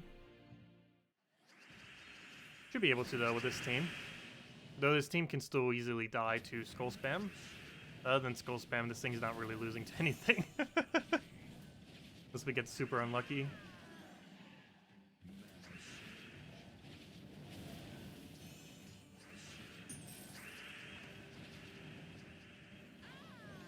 Just for safety's sake, I'm not throwing Zook off unless we have almost guarantee alignment.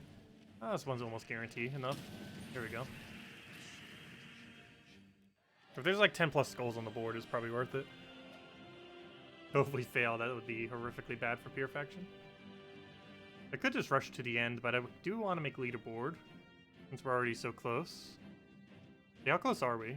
Are we within like a couple 100,000, or are we like, if it's over, many people bought so many more packs for it. I think I might just rush to the end then, just for safety's sake. I'm pretty sure we just rush to the end.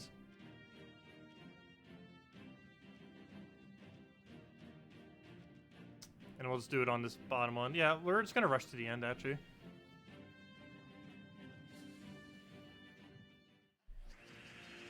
Just to give us less chances to accidentally fail and waste a sigil.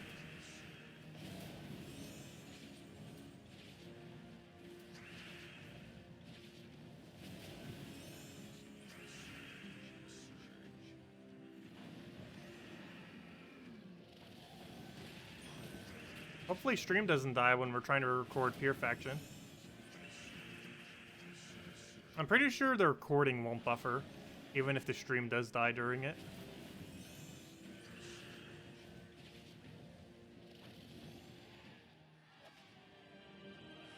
Yes, you automatically get the faction pet when you hit 2,000 renown, which we're about to get right now.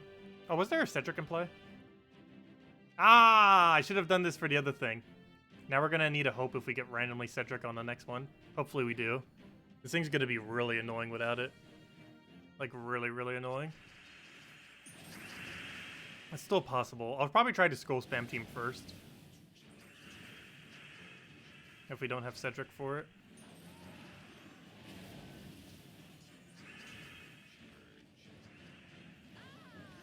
Oh, that was easy. We already won. Almost already won. Lamar Devourer will do it. And there we go. That team is so broken. And it goes. Okay, next order of business. Pure faction. Ah, it's gonna be super annoying to do pure faction now. Got 2 attempts. So we might need to buy more. Cedric? You know you want to be. No, it's not Cedric. Do I try it without Cedric? Is it even worth trying without Cedric? Chakra seems scary. It's blocked on brown though and red. Maybe it's not that scary. We can just target it down. Do we try it once without it? I think we try it once without it and just go skull spam. There's 2 different teams we can do: the skull spam route and the gain stats route. And since we don't have a Cedric in play, we'll try the skull spam route first. So yeah, let me go hand out another code. Then we'll go get us a shot. Yeah, I do need to go grab the pet, which is what we're doing right now, and upgrade it. So we gain some more stats. Where'd it go? Where'd it go? Where'd it go? Where'd it go? Right there. Cactus. Upgrade as far as we can go. I have like no greens for it. Also, I can go gain a star level now too. That should be 2 stars off of Drifting Sands. Or Leonis Empire, I mean. Oh wait, only 1? What do we need for 16 star? Oh! Ha! Ha ha! Well, it looks like we need to go farm more priest. I think that's the first time I've ever been level locked from a hero level not being high enough. I forgot about that. We need level... I should go do that. Like, soon. But, that's funny. I've never been class locked out of a power level before. But we need to go get War Priest to level 50. Because I need it for Leonis Empire now. That's a fail. Because I currently only have it like level 40 or something. That is really funny. Well, we need to go level War Priest. Not tonight, though. But I need to go do that for the star level. Anyways, we got our 2,000 for the pet. For a little bit of upgraded stats. Now, spend deeds on Leonis Empire? I could. It's only going to be for a little bit of team bonus, though. And I believe I was putting them into Melantis. That little bit of team bonus isn't really going to make much of a difference. I don't know, I guess we could maybe do it. It's going to make like a 1 or 2 stat difference, though. Especially if we're only running with like 2 troops that are unique. Which is what this one currently runs with. Okay, let me go get this thing down. I'm going to replace this with the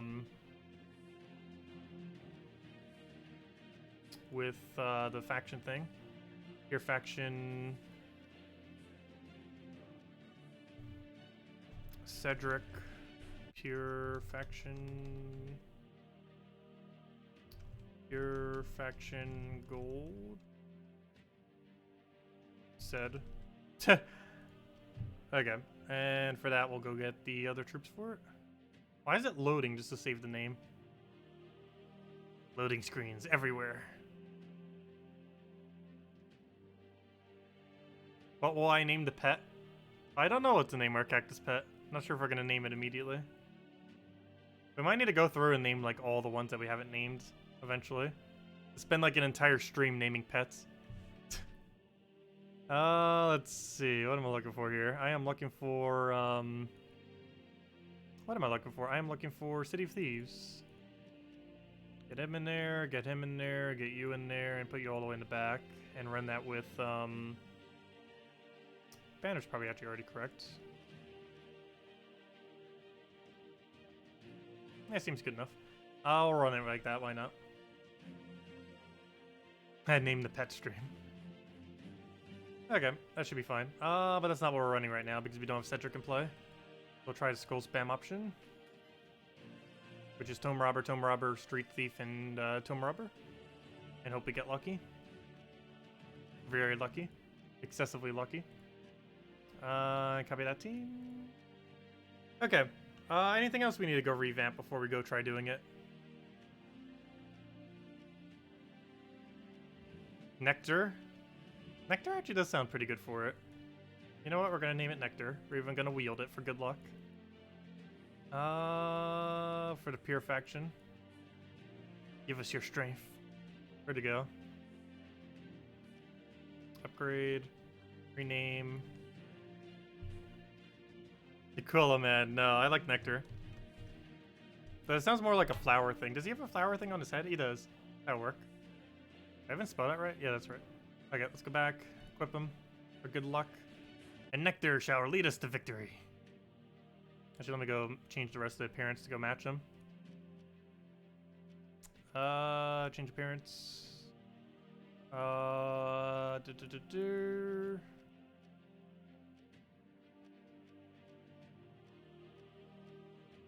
There we go. So I need spikes. There we go. We're spiked just like him.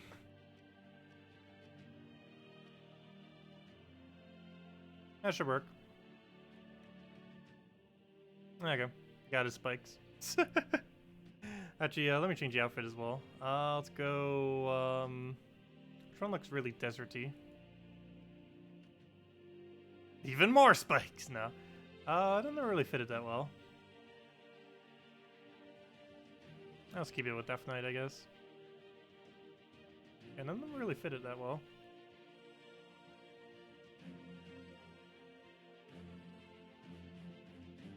Okay, let's roll with that. Okay, so let's go give it a try. Mail. Oh yeah, it's that fake mail. It's that one thingy. But anyways, next order of business. Not Guild Wars. Games. Actually, are we recording this right now? Probably. There's almost a guaranteed chance this fails. Maybe I don't record it. I have such low confidence that this will work. I don't think I'm going to be recording this one.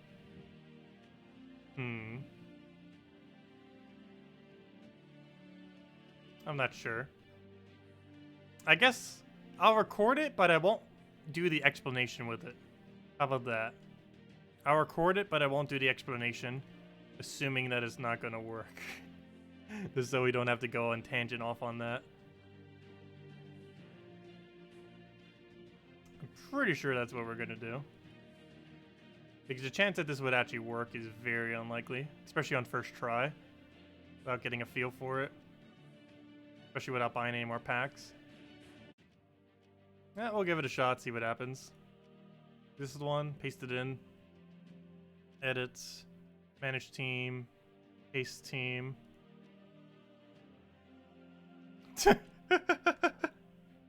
Let's see, we'll give it a shot and see what happens, I guess.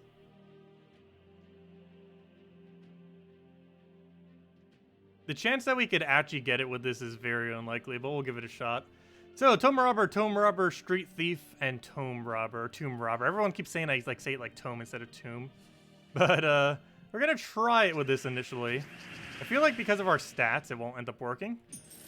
But, the whole premise of this is we get 3 skull spams and then go from there. Of course, the other way would be if we go and get a Cedric room, but we don't have a Cedric room in play to make the other troop work. So hopefully we can get this to work. We just have to be really careful with how we take our skulls and get absurdly lucky off a 20% dodge over and over again. Also, we don't cast this yet. We want to wait until we have pretty much all of them with full mana, and then we start casting. Then you fill them back up, at least 2 of them, and then we start casting again. That is basically the game plan that we're rolling with. And in that time, we should gain enough gold to have max capacity. Also, there's so many skulls right now that we might as well just start going for it. She'll hopefully cascade. Actually, even she doesn't. She has enchant. So let's get it off of that. So we'll do that. Get our skull poke. Take our brown. Take a skull thingy again. Good. Take it again. Then we refill with stealing its mana. How much mana does it have? Or how much gold, I mean. It has 0 gold. Wait, did I give it a turn yet? Or did it just grab no gold on its turn? Well, I can't go generate then because it doesn't have any gold. So that's a bad thing, but it will. Just poking it a bunch. I need all of them to survive, ideally. You try keeping our other troop alive. That would be funny if this actually does win first time. And I didn't do the proper start for the recording thing. Not going to matter that much, though. I'll explain it at the end for the peoples. If we need to after the fact. If this actually does work. This was what I originally said to use, but people said it wasn't working. But they might have been using it slightly incorrectly. Because I never really specified that you should hold all 3. I don't think I did when I mentioned that. But you're supposed to hold them and then use them all simultaneously. You're not supposed to use them as soon as you get their mana. This thing hasn't really been able to steal much gold, though. I think it's going to be more relevant for the final battle than it is for this battle. It's obviously... Wait, why does it have no gold? There's literally no gold. Have I just given it 0 extra turns? That might have been what happened, actually. Okay, first thought's not dead yet. Hopefully it doesn't die to this. Good. And we'll just take the safety skull. I'm not gonna bother doing anything fancy. Get our guarantee kill. Well, nothing died yet. That's good. Which one's the easier battle? We got that, and we got Shegra. Well, that's both annoying. Which one's less annoying? I probably want to dodge the Siren, because they could give it a really quick start. I guess we have to go Shegra. A little bit annoying that we have to take a mandatory tier 5 for it. Well, hello, well, welcome. Okay, so same strategy. Wait until they all get full mana. In that time, get max capacity of gold. Or not max capacity of gold. We only need enough to do the full skull spam. Which means we need to get a capacity of 40 gold. And we get a lot of extra gold per extra turn. So it shouldn't be too bad if we just get a few extra turns. Only problem is this board is giving us no extra turns. And we need those to get this thing rolling. Oh, I'll take that for now. I could drain him. How much is our drain going to be worth, though? Why does he still have 0 gold? Okay, we'll go to stick blue. I did not have... I have full mana, but I don't have the gold for it, though. So we're just going to do this and hope it lands, I guess. Nope, no extra turn. It could be a problem this battle. Because we have no way to gain gold other than those extra turns. Or if they get gold. And they're not going to be getting gold by any means. There we go. Okay, that almost got all of our gold. Actually, 2 extra turns does it all the way. Perfect. Okay. So we're good to go now. Please don't miss. Good. Please don't miss. Actually, do we have a drop for you? No. Do I go for mana now? Probably not. So it is a pretty good board setup for it. But we have better setup for skulls, so we're just going to go for that. Take that and then try it again. Okay. And now we just have to play it super safe with all these skull takes. Do we have any extra turn chance anywhere? This doesn't have to be on skulls. It's literally anywhere. Oh, we do have it on skulls. Perfect. Grab that. Take the skull down here. Did I give him the skull? No. Yes. No. The block will block it. I don't mind. It didn't even move down that far. Okay. He's going to do that. He's going to gain some gold off of that, which will probably help us. I don't think I could stop his extra turn. Oh, he's going to get Shegra. The problem is we almost guarantee lose a troop if he casts Shegra. I can't really stop him, though. Good. That's blocking all the reds. Can you please hit 20% agile? I know you have the capability of doing so. Now would be a great time. I'll take blue. I might just have to cast her immediately just because how close she is to death. Oh, and she's dead. Well, that died. See, this is why I'm not recording it properly. Because I had a feeling this would fail. It has to get really lucky. Like, we could eventually get it if we keep trying it with this. But it needs a lot of luck. Which is not getting this battle. Got it pretty decently on the first battle, though. But they also have lower stats, so... It needs to get lucky for a shorter duration of time for that battle. How much gold does it have? 20? I think we go for it. Oh, wow, it still misses. Maybe we just ditch her. It almost feels like we ditch her and just go for either a 4th skull spam option or, yeah. A 4th skull spam option. Seems tempting.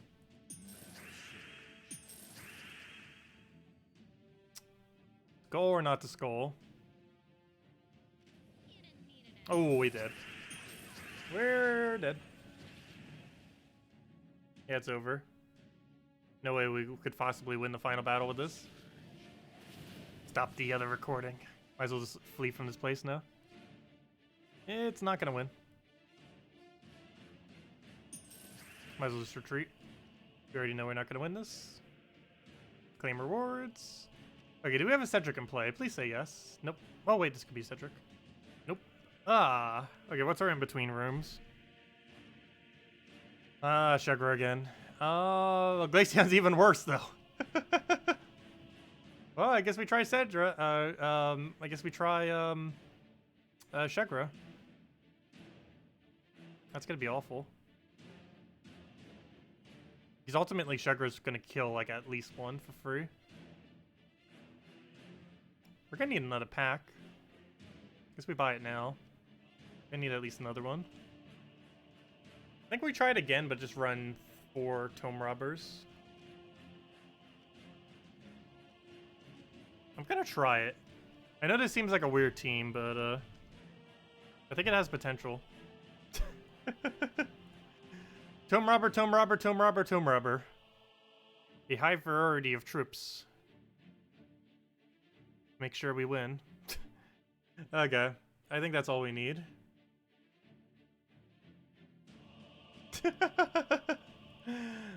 This is even weirder than the other one we ran. This could potentially work, though.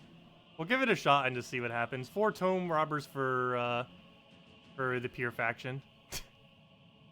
That's this will be really funny if it actually works. It could.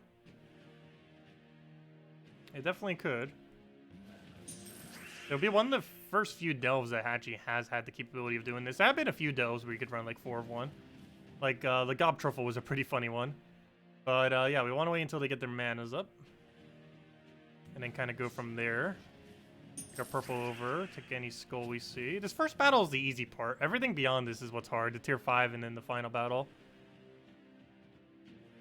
Okay, I'm going to want to take a blue and then we just skull spam into Oblivion. Don't miss. Good. Don't miss. Good. Don't miss. Good. That's definitely not going to miss. Good. Well, there goes his entire team. Why can't they all go down that easy? The problem is on the later battles, that only kills like 1.5. Also, she really needs to start dodging more. There's like her dodge rate's at 0. Okay, we need to wait until we get another one filled, so we'll just keep taking manas. Wait until he falls into his own trap. Oh, I should have taken those reds. Free skull. Actually, I should have just skull spam there. Whoops. Whoops. Now I might die to my own skull spam. Fail! Okay, this should kill, luckily. Can't make that fail in the later battles or we do die. You better not 20% agile this. Okay, I'm just gonna skull spam it. There we go. Just in case I got 20% agile. Well, 1 down, Deathless. Could you imagine if it went all the way? It probably won't. We have to fight Shegra here. There's no way we're fighting Glaceon. Not to mention, Frost Lizard can loop, which would just kill us. Yeah, this one's relatively safe, kind of. The only threat is Shegra. The problem is Shegra is like a free kill or 2 kills on us if it goes. We need to like align our skull spam so that we get Shegra killed before it casts, while leaving everything else alive to block its mana. We need a lot of hits before we could set that up, though. I think we deliberately give it a skull here so we could take 5 times purple. I'm just gonna take a green, and then he gives us 5 times purple. That also gives us the gold we need. Need to make sure we get 2 extra turns. There's 1 of them. Problem is setting up that second extra turn. So if there's enough skull on the board, we can just do it with our first skull spam. Oh, why did I give him a free skull? Luckily she agiled there. She saved us. She saved us. Okay, we'll take a blue. That skull I'm gonna have to go for. I already start skull spamming now, but I don't have my second extra turn. The chance it would land is very unlikely. What do you convert? You just create 5 reds. And then explode, like, every red. Oh, the reds. If I do this now, it's gonna miss. I feel so tempted to go for it, though. Trying to think of, like, where our extra turn chance is at this point. We don't really have any good locations to try. Gotta get skulls clumped next to each other. Oh, there we go. Perfect. Okay, that's all the gold we need. Problem is the board's not set up great. I guess we still go for it, though. Better we just wait for a turn to pass. Okay, there's too much red on the board. I gotta go for it. That missed. Okay, I gotta definitely go for it now. Oh, the double miss. Okay, well, we only lost 1 so far. Biggest issue now is that Shegra still. It's completely blocked on mana, at least. But we're about to unblock it. I need to get another triple combo on it. Before that, we need a lot of mana. And you just denied some of them off of Cascade. Good, free skull. Problem is, the second we kill that, reds start going to Shegra. I think we try for Sky Double Yellow or Sky Skull. Oh, he got the Sky Skull. In his favor. That thing dies in 1 shot unless it gets a lucky agile. Take that for now. There goes a bunch of explosions in our favor. Grab that. Take the skull.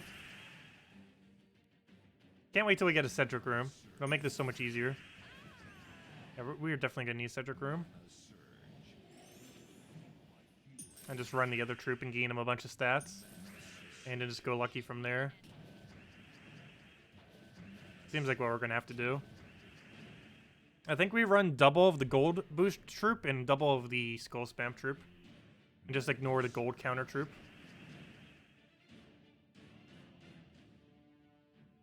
The only problem is the gold counter troop counters us. We haven't really seen that yet, but it would happen. Yep, another fail. We really need a Cedric room. Cedric? Yeah, okay, we got a real attempt here. We got a real attempt. Stop recording. I knew we wouldn't be able to get it with any of those. It's almost mandatory to have Cedric for this. Not another Shegra. I don't know, what's weaker, Cedra or Shegra or this? I think we still go for the Shegra. Because we can single target it with that other troop. Okay, so we're gonna roll this with a double. Actually, I think we're just gonna run it with the gold steel too. Just because if I don't run the gold steel, it's gonna become an issue. So where'd it go? Yeah, we'll run it with the double of that. And just hope that one Tomb Robber is enough. I think that'll be fine. Manage team, copy it. Paste it into the other thing. And go from there. And then hopefully Pure Faction will work.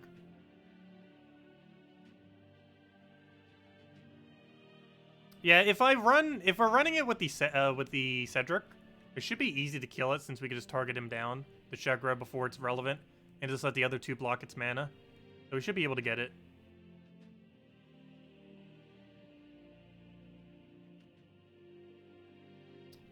Yeah, I'm not sure if we should go double Tomb Robber or go with the other thing. I'm going with the mana drain or the gold drain just in case he drains our gold. Is really the only reason why I'm bringing it. This is a backup plan. Otherwise, I don't really feel like it's too useful. It also gives a slightly better bonus, I guess, as well. It's not that much stats, but they add up. Anyways, I guess we'll record this for real because we actually have a good chance of winning this time. Let's see. City of Thieves. Where's the thingy for it? Where's the record button? Record button! We're just using you a billion times. Where are you? Let me go delete this other one so I don't forget which one's the right video when I use it later. Stop trying to make that full screen. Also, double check. Is this right ratio? Yeah, it is. I always end up doing it with like slightly off. Not always, but oh, my whole screen just collapsed again. Why are you doing that? Come back up. We need you. Put that there, put that there, put that there. Bring chat back up. Put that there. The two kings is in case one dies. To like check or skull spam or some other thing. That's the reason why we're running two. So if one dies, we still have one. We still have a full team if one dies. We only need one there. But we need him to survive to the final battle. That's why we're running two. Let's go record it for real. Let's see. Hello, everyone. I am Tacet, and today we are going to be attempting level 500 Pure Faction for City of Thieves. We already got it up to 2,000. Main reason for this was to get the pet so we could actually go and upgrade Leonis Empire to 15 and 16 stars. It's required for 15 stars and technically every star after, and I forgot to go upgrade the War Priest, but it can reach 16 stars, and to be able to get it above 14, it does require to get at least 2,000 on this faction, but in order to get it to 17, we'd also eventually, it's not currently capable of reaching there, but to eventually be able to reach it, we are going to need to have this faction pet maxed out. So that's one of the things that we're doing right now with this Pure Faction. Do keep in mind that City of Thieves is currently the best farming faction in the game, so you might want to keep it as such. However, of course, some of the leveling on the Kingdom of Leonis Empire, of which it is attached to, is required. However, let's go and go to the Pure Faction now. So there are several teams that could potentially do for this. However, all of them, or most of them, that would be really effective would end up utilizing Cedric Room. There's a lot of gold boost ratio related things from this kingdom, And one of the easiest ways to be able to try to succeed at this kingdom is just to go and get the Cedric room, get the money bags. That raises your max gold from 100 to 500, and then all your troops will just be able to easily use that boost ratio in order to get their gold for all the things they need. The legend is the one that ends up getting the biggest benefit from this. One other slightly annoying thing about this though is you do have a mandatory tier 5 room, which is almost, it could be as difficult, if not more difficult, depending on which one you take, than the final room, so do be a little bit careful with that. Going to be going down the Shegra route this time, just because Shegra is the only threat. The rest of the team is actually pretty useless, though there are much harder ones, like if we were trying to go against a pure Goblin team with how high the stats will be. Currently running it with the following stats, with this following team. Yes, I did try for Tomb Robber, and it was surprisingly good for like the first battle, but beyond that, not so much. But this is what we're actually going to be running with. 2 King of Thieves. We technically only need 1. The second one is just in case the other one dies. Running it with the standard banner from the kingdom, +2 purple, +1 blue. Street Thief, I have been considering replacing with another Tomb Robber. However, the reason we're running this is to counter the enemy's Street Thief. So if they end up stealing from us, we can steal right back from them. That's pretty much the whole logic in bringing that. And Tomb Robbers here is for the skull spam, which you should pretty much always be bringing regardless of your composition. And this will be able to use the extra Cedric gold. So normally we'd only be able to gain about 23 stats. However, with the extra thing from Cedric, I believe that is 103 stats that we can gain to him per cast. So obviously he's going to get pretty tanky pretty quick. And the second one is just to make sure he doesn't die. Or if he does die, we have a backup. And as far as our bonuses, we did buy into the packs. Wow, there's like a billion bonuses here now because the kingdom bonus as well. Do keep in mind, you do have deed, so you can go upgrade Leonis Empire in order to make this faction easier. We end up buying up to 4 packs, is that? Yeah, 4. For the potions, just to give us a little bit extra stats there. And these are just all the other bonuses for City of Thieves. Or these are just our base bonuses.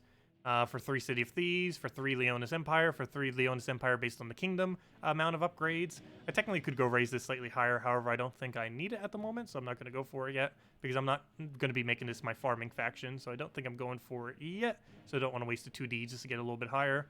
This is just the human bonus, which currently doesn't have a pet. This is the rogue bonus, which also doesn't have a pet, and there's just the potions that we bought, the 4 of them, which means we bought up to, I believe that's 1,910 gems, if I'm not mistaken. And the rest of that is just our delve bonuses. We are running on level 200 Horde. And, yeah, hopefully that'll be enough stats to win. And we'll give it a shot, see what happens, and go from there. And I don't think I need to change anything else, so let's just get into it. And make sure to take out that Cedric team. That'd be a fail if I actually forget to go for it. Should be pretty obvious. As soon as we finish this battle, we just need to go down and go take out that. I haven't actually used this team yet, so hopefully I don't use this incorrectly, because I haven't actually specifically used this team composition. I've been messing with a few other ones. Haven't tried this yet, though. So we're definitely going to want to get this stats up. That is pretty important. As far as what we want to target, probably a skull spam, though stealing the gold thing might also be good. I think I'm going to hit the skull spam just out of safety's sake, in case we don't get our own skull spam up quick enough. Because worst comes to worst, if it steals our gold, we can steal it right back. That's the whole reason why we're even using that. So, yeah, we'll be able to utilize it for that purpose. Right here, let's take another red, start getting him up so we can gain more stats. Pretty important that we keep getting those stats up. Right here, I think we're just going to let it pop its barrier. Or we could go for the drain right now. How much gold do you have? None? It's still a 6 purple spawn. It's tempting. It is very tempting. Because if we land that, that's a lot of stats. I think we just skip on it, though, and just go for a blue here. We can go for skull spam now. Board is actually set up decently well for it. We have all the gold for it. I think we go for it. So we do go for that. Get a nice skull spam, get our kill. We can still go for this gold thing. I think we take 1 skull, let the other one hit on barrier, and go from there, and then do our purple. So we'll do that. That gives us some gold, which is actually good because we go steal that gold now. That broke almost all of our barriers. We can go for that skull now since he left it open, so might as well grab that. Stealthies do prevent us from like targeting the other ones. This cast we don't really need unless it's within kill range, just because we're not going to need his stats, so we can just completely ignore him. How much gold does he have? 17, still not enough. To get the full spawn, we're going to need him to have 30 gold or higher. So we're kind of going to want to wait for that amount of gold. But with that being said, I guess we do waste our turn. Well, then again, no, we don't, because we want to get his stats up so we get everything back up again. He's going to about to steal our gold, but then we can steal it right back, so that should be fine. Not much I could really do about that. He's just going to get a really big amount of gold right here. All the purples, but then we can steal it right back, and it's not going to be that big an issue. So it should have a lot of gold, but we'll simply just get all of our gold back. And that'll also feed our skull spam, so we can go use that. So we'll do that, get all of our gold. And that's pretty much the only reason we're using that, is to steal gold back and forth every single time. It's going to be kind of funny. It's also why we want to kill its more important purple troops first. Okay, so let's see. What else do we need here? We'll go grab a poke just to get our stats. Actually, I guess we go for the skull first, so we'll go for that. Get you with some more stats. Keep getting that raised. Poke the only thing that we can poke. And that does raise all of his stats. So now he's at 117 damage on his ability and 160 for skulls. Not too bad. Let's need to get that a little bit higher. Do you have any gold? No, because we keep stealing it back and forth. So you don't have any. So let's grab that, go for skull spam, and that should almost kill. He keeps poking our last two. Luckily, it's not enough to actually get any substantial kills. Let's go for this, overkill his first slot, and should be good to go. Let's see what else we need. We'll get one skull distract over there. We'll take the skull here. Perfect. And we could poke it. Don't think we need it, though. We just kind of wait until it steals our gold. We steal it back, and then we win. Or at this point, we could take 2 skulls if it doesn't agile. Or 1 skull, because that 1 extra damage. The 1 extra damage from taking it for an extra turn actually got this kill. Okay, so now we need to go remember to go take the Cedric. Cedric is an extremely important part of this delve. It's one of the other reasons why I'm actually technically running 2 King of Thieves as well. Because if Cedric accidentally moves us, we need King of Thieves to be in first slot. So we're still going to have 1 King of Thieves in the first slot, even if he moves us. However, we have to be very careful he doesn't move us 2 times. But hopefully he'll only move us once, or no times. No times would actually be best. But just in case, we do have 1 leeway of him moving once. I actually deliberately want him to take browns if we can. I want to deny every yellow and blue, but I want him to take browns. Also, while it's not necessarily mandatory to take a Cedric room for this delve, it pretty much is. If you want to do it with less potions and less stats in general, you pretty much have to go for the Cedric. Luckily, there are 3 rooms in this delve that can be Cedric, so you won't really have to reroll too many times. Rerolling like a few different delves, you'd probably find it. So even if you were doing it with your 3 daily delves without potions, you could probably still find a Cedric in order to complete out this delve. I'm so tempted to take that blue just to deny him, but we also need the red. But I think denying him is more important. Though taking that will also give him yellow, so I guess we're not really denying him, are we? So what do we even go for here? I guess we just go for, not even sure. I guess we'll take blue, why not? It's not really denying him. Oh, it is if we get an extra turn like that, though. Okay, skull or not the skull? I think we let him skull distract, or we could go for skull spam, but I think we just go for the stats right now. I can't hit anything substantial. Oh, you know what? He actually gains gold when those die. That's going to be beneficial to us. So we should probably rush a kill right now with skull spam or something. Because once we get a kill, we're good to go. Also, just in case he moves us. Actually, you know, I should deny his mana right here. I should take yellow, get our red, and hope that we cascade something or something. He's probably going to take a blue next turn. I can't really stop that. Okay, good, he didn't. Well, that's really beneficial to us then. We'll take a blue up here just so he doesn't end up getting anything for his Cedric. It's useless to us, but as long as he gains more gold, that's the main thing we need him to do here. As long as he's not taking yellow and blue. So right here, we'll pass our turn. Again, we'll just poke it. Hopefully he'll take the brown. Perfect. He'll cast that. We steal his gold. We get our purple. And we go from there with skull spam. We'll take some red so he guarantee gets full mana. We'll now go steal all of his gold. He should have over 30. Perfect. We'll now get a 16 gem purple spawn. And with that, we get all of our mana right back. And yeah, we might be able to do this with 0 Cedric spawns. Perfect. We'll do this into skull spam then. Seems like the plan. Let's go poke him again. Get our stats. Skull spam him. Not the best of boards to skull spam on, though. Maybe we keep waiting until he has guarantee alignment. So right now, he doesn't really have anything. So we'll take like a red for now. Keep poking him until we accidentally give him alignment or something that we can't stop. So right here, we can stop him just by taking yellow-brown. Should be fine. We'll take that. Oh, we got a blue from it. Ooh, okay. That changes things slightly. Not much, but we'll go and poke him again. Now this is our first slot, and hopefully he does not get to cast again. Oh, wait! Oh! Wait, I did something different than I thought it would. Ooh, wait. I forgot. It moves last to first. Hold up. New plan. We got a new plan. I need him to cast 3 more times.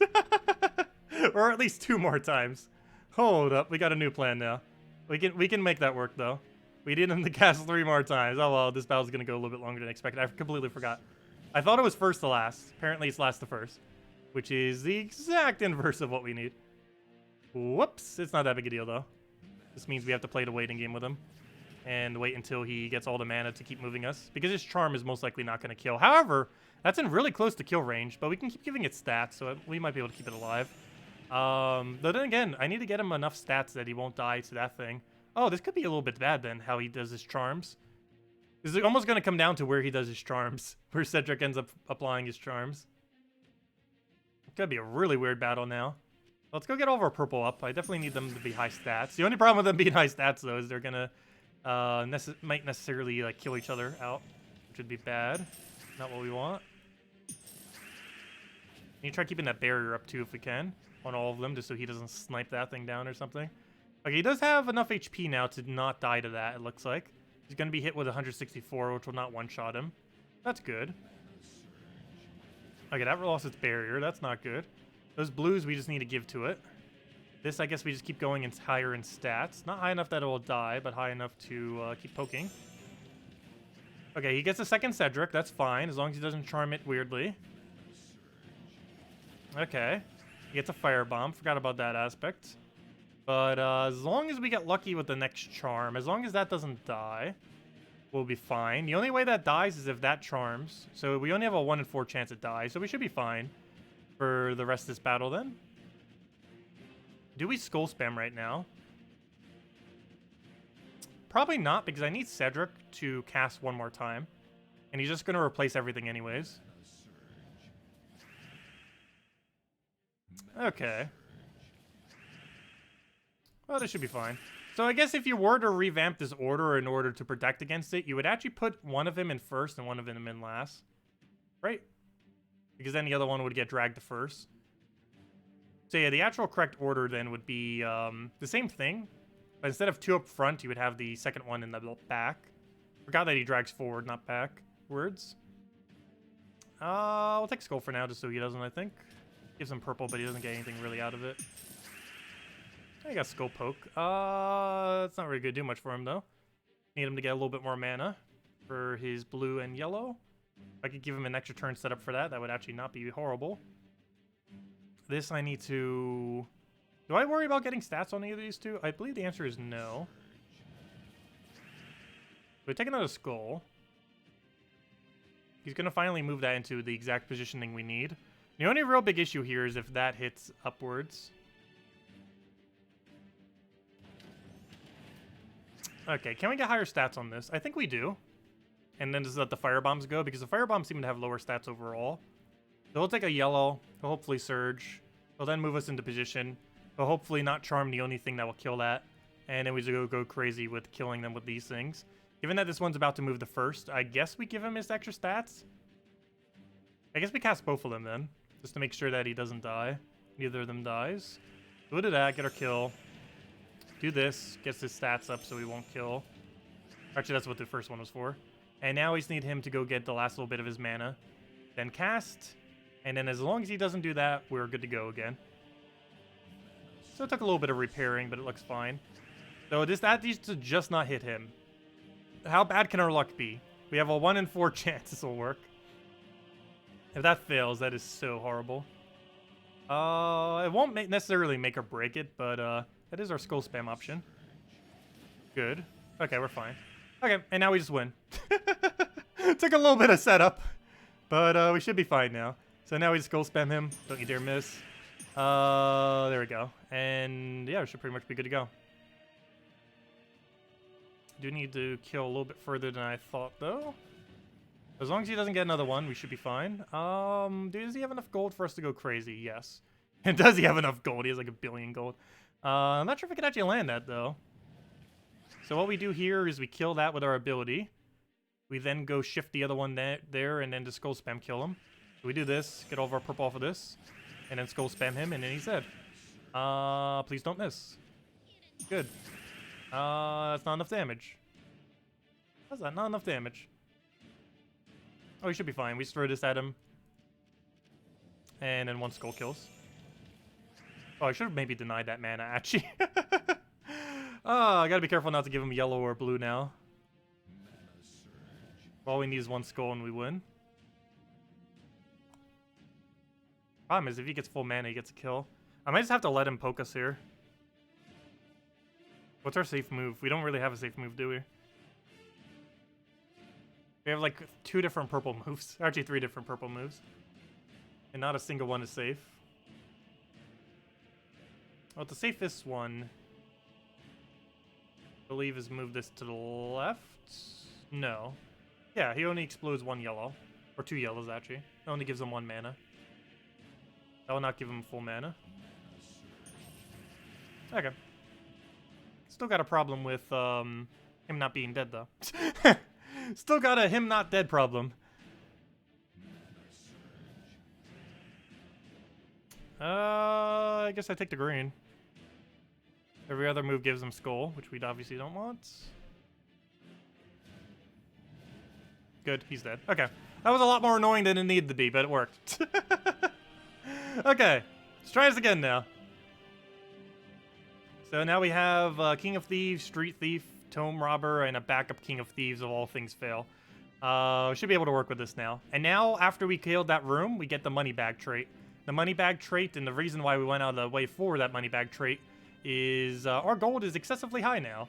Instead of having a cap of 100 gold, we now have a cap of 500 gold. While most things in this faction wouldn't necessarily benefit much from this, one thing definitely does, and that is this troop. And instead of gaining about 23 to all stats every single time, we will now gain 103 once we get to max gold.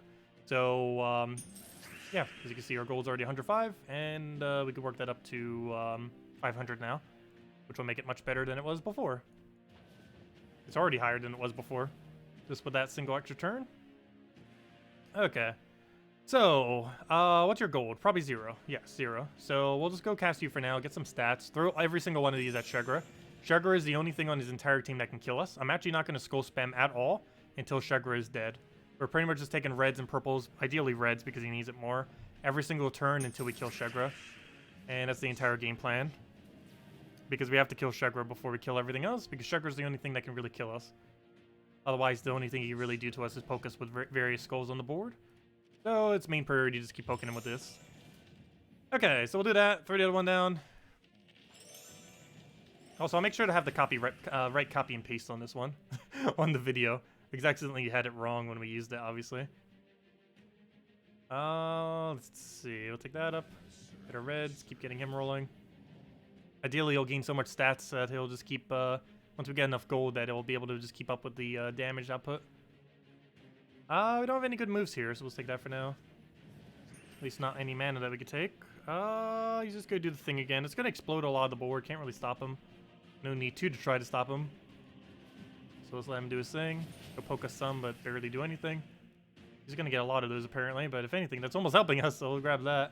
Keep throwing at Shegra. Gotta keep doing it until he dies. Ooh, 2 skulls. Well, let me grab some more stats, then I'll take skull. This skull I am gonna have to take just so he doesn't die. Gives a bunch of reds again, which technically helps us. We do need red. This is an important color that we need. How's your extra turn thingy going? Still 0 gold. Apparently he's gotten 0 extra turns. Which in a way is a good thing, but also is a bad thing. Problem now is Skull will kill, though he's still blocked on Shegra and he can still multiply, so I guess we could go for the kill here just so he doesn't do anything. We don't want that excess damage. We'll take another one here. It's gonna be a lot of reds. Shegra, no, that's dangerously. Oh, Shegra. What do we do about that? Skull spam? That's a big problem, Shegra being alive. With that. He doesn't have a direct, she doesn't have direct alignment, but it's about to kill our first slot, which is gonna ruin our last slot, which means we're probably gonna lose. Oh good, Shegra did not kill. Problem though, we're in one-shot range. Shegra didn't kill, but we're about to die.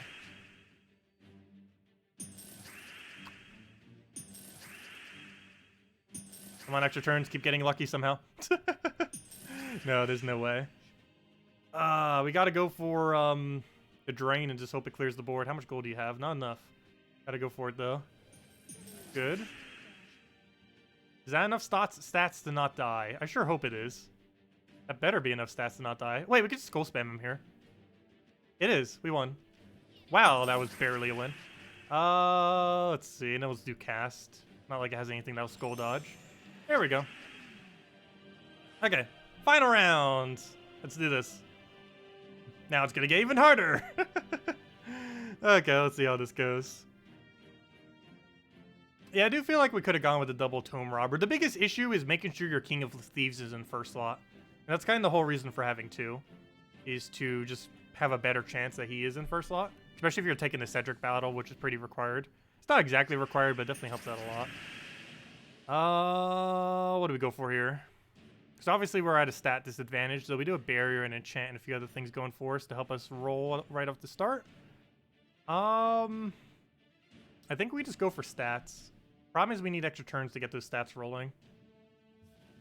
And there is none currently. Alright, there goes our barrier. That's not a good sign. I guess we target his buffing troop first, just to make sure we get rid of it.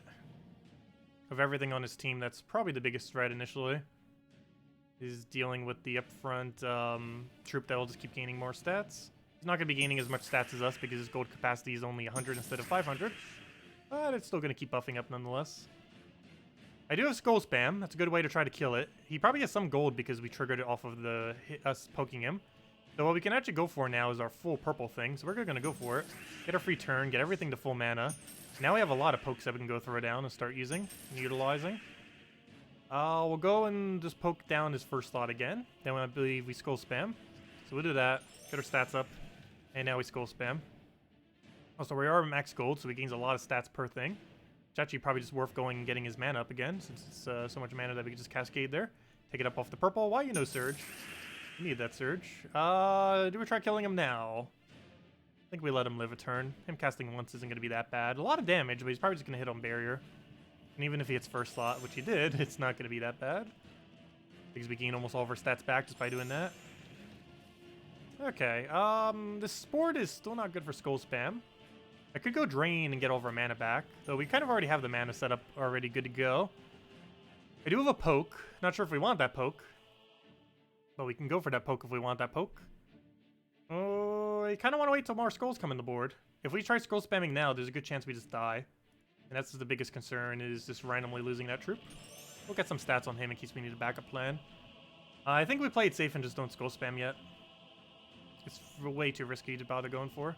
We'll get our purples again, just to recast those two again, just keep spamming them. Still looks like a pretty bad board for Skull Spam. If these calls were closer to each other, I would do it, but none of the skulls are near each other. There's too few on the board to really go for it. Also, skulls can overwrite Doom Skulls, but we'll just keep poking him. He's almost dead. If we can just get mana up one more time, that'll be enough to kill him. And I believe he has enough gold that we can steal it. No, he does not. Never mind. But we can keep poking him so he gets enough gold that we can steal it. 1 HP? What is this? Oh, 1 HP. What are you doing to us? Oh, grab that, grab that. Grab a... Oh, I guess we have to kill him. That's a bit overkill, but we can't not go for it. Okay, now we Skull Spam and we won. Okay, we take that, take another skull. And there's almost no way it wins unless we mess up drastically. So yeah, there you go. There's Pure Faction. And it only required level 200 Delve and for the potions for 28 extra stats. 1,910 gems. Not too bad. I was expecting this to be a little bit harder than that, but Cedric Room is so overpowered for this specific Delve. That definitely helped out a lot. Cedric Room carried like this entire Delve because of the legend here. The legend is not really good for much, but it's really good for winning this Delve that he's associated with. But there we go. There's Pure Faction. And that is required for what will eventually be 17 stars on this kingdom. Currently, it can only reach 16 stars. But as soon as they add one more troop to this kingdom, 17 stars will be possible. And for that, you will require you to own the pet maxed. So this will eventually be required. Do keep in mind you can use the new kingdom function as well to go and upgrade the Delve. I didn't use it for this because I didn't think we'd need it. Also because we don't really have much deeds because I haven't started adding deeds yet to the game. But yeah, you can get 50% bonus stats. You also technically get a bit of a bonus from getting the tier 3 and tier 4 kingdom thing. Which whenever you use multiple troops from the kingdom, which also includes the Pure Faction, you end up getting a slight bonus on top of the bonuses you already do. Doesn't make up much stats, but it adds up a little bit. But anyways, that is Pure Faction for City of Thieves. Not necessarily the hardest one, but it's one of a kind of interesting one in that you have to go for a side room of Cedric in order to fully utilize the faction. But there we go, fully completed. If you still have any other questions, feel free to leave it in the comment section below. Also, as just a reminder real quick, since I didn't actually mention it on this recording, I will be gone for the next week because of the most recent hurricane. I'll be evacuating for that tomorrow, or by the time this goes up, probably today. So I will not be streaming for the next week. I should still have uploads just throughout the week, though, from just like guide-like videos, mostly going over 4.5 and other similar things. But just as a heads up, I won't be around streaming due to the hurricane. But I should still have connection wherever at the hotel I have, so still be able to upload stuff. But anyways, guys, I'll catch you all later. Leave anything in the comment section below, and have a wonderful week. Goodbye, everyone. Okay, that's not the end of the stream, by the way. Though it's almost the end of the stream. I was just recording the video thingy. But for Pure Faction. But there we go. Okay, Pure Faction completed. Let's go upgrade the pet. Actually, never mind. Don't upgrade the pet. We don't need the pet upgraded for anything now, do we?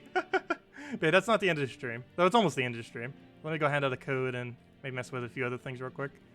But definitely hand out the code. It did say after pure faction we would. Let me go do that right now, actually, before I forget. Code time! Let's see. Grab that. I did click the stop recording button, right? Yeah. It's still streaming, it's just not recording anymore. Okay, we'll go for that. Mark it down. Mark that. Copy. Save. That right over there. Where's the thingy for it? Right over there. It'll load. Come on. Grab that. Paste. Oops, wrong code. Try that again. Why is this page lagging? Okay, let me just click refresh on it if you're gonna lag. There we go. That was weird. Autofill that. Put that there. Boom, refresh. And should work. Copy the whole thing, and here you guys go. There you go. There's the code. Use it on gemsofwar.com underneath the redeem code section, or simply click that link. Invite codes found underneath your settings menu, whatever your game says there. Redeem code is right over there in chat. Just copy paste the random numbers and letters. And it gives the same reward as always. 2 treasure maps, 1 gem key, 200 souls, and 2,500 gold. Enjoy, everyone. And that's our last code for the week. I'm not sure when exactly I'll be back. Probably Monday of next week. So like a whole week I'll probably be gone. It really just depends what kind of damages there are. But last time it took like 5 days or so. But yeah, but this one seems like it might be... If it's going to hit like they're currently saying it's going to hit, it's going to be worse than the previous one. Which is not good. But we'll see how it goes. But yeah, hopefully I'll be back eventually in about a week or so. But we'll see if we still have a house. If not, there's backup plans for that. Backup houses. But because there's other family I could stay with and possibly friends if I really had to after that. Well, we'll see how it goes. Hopefully it's not going to be that bad though. But it depends how much flooding damage happens. Like even if the house is still there, if there's too much flooding damage, we might not be able to live there for some amount of time. But we'll see how it goes. Anyways. What other things do I still need to get done right now? Not really much unless we go on and go do some daily delves, which I might just be putting off because I have a lot of other things I need to get done tonight before I go. Wasn't expecting to actually be leaving directly tomorrow, but we're trying to beat out the traffic. I have like a billion things I need to take care of before we end up going, including some shopping and stuff in the morning. But, and packing, obviously, since packing all the valuables, the computer, laptop, Switch, the safe, all the monies, which I don't keep that much money in my house. Though I do like doing cash for most things. I don't have that much on me though, like maybe a couple hundred. Let's see. Yeah, I'll still be on Wi-Fi. I'll still be uploading videos and stuff, I just won't be streaming. Because the connection of the Wi-Fi will just probably not be good enough to stream. But it will be good enough to upload videos for though. So I'll still be uploading videos here and there, it just won't be actual like streaming content. But anyways guys, any other questions? Because this is the last time. I'll still be around on comment sections answering questions throughout the week, most likely. But as far as streams are concerned, this is the last stream until probably next week's Monday. Not tomorrow, but a week from now. So, yeah, let me know. Otherwise, yeah, I'll have the event video up tomorrow morning. That'll still be up. And I should hopefully be able to record the Friday video while there. As long as the connection's not so bad that it lags every single time I try opening 50 keys.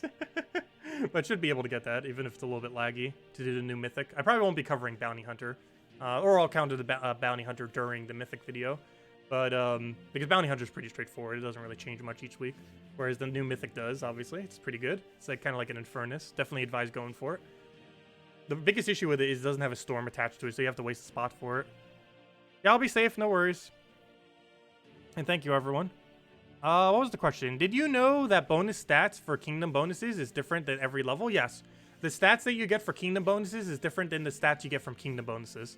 And what I mean by that is the kingdom bonus that you get for using 2, 3, and 4 of the troops. There's 2 different bonuses you get. One of them is the natural bonus that you get by default, and another one is the kingdom bonus that you specifically get from upgrading the kingdom. The one for upgrading the kingdom is different than the one that you get by default, which is kind of weird. I guess they did that just to give a higher variety of stats for various kingdoms. But yes, the 2 different bonuses are completely different, which is kind of weird. But yeah, they are different. But anyways, guys, thank you so much for coming down. Really appreciate it for the continued support. And yeah, we'll have the Monday video up soon.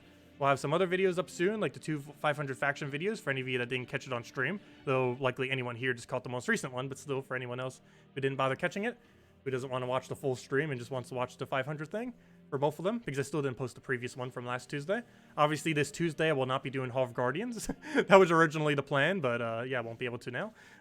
We'll do it eventually. In a couple months from now, we'll probably go do pure faction for it. And other than that, yeah, we'll have some guide videos going over 4.5 throughout the week, as well as whatever else I can get recorded in time. Not sure how much I'll be able to record prior to going. Probably not too much. However, I will probably have my full setup there. So as long as I'm not too laggy, I might be able to record some stuff while I'm there, as long as the connection isn't too bad. But yeah, that's pretty much the game plan. Hope you all have a wonderful week, and I will see you all a week from now, pretty much. Next Monday. Not tomorrow, but next week's Monday. And we'll have some videos up between then. Anyways, guys, catch you later. Stay safe. And have a wonderful week. Goodbye, everyone.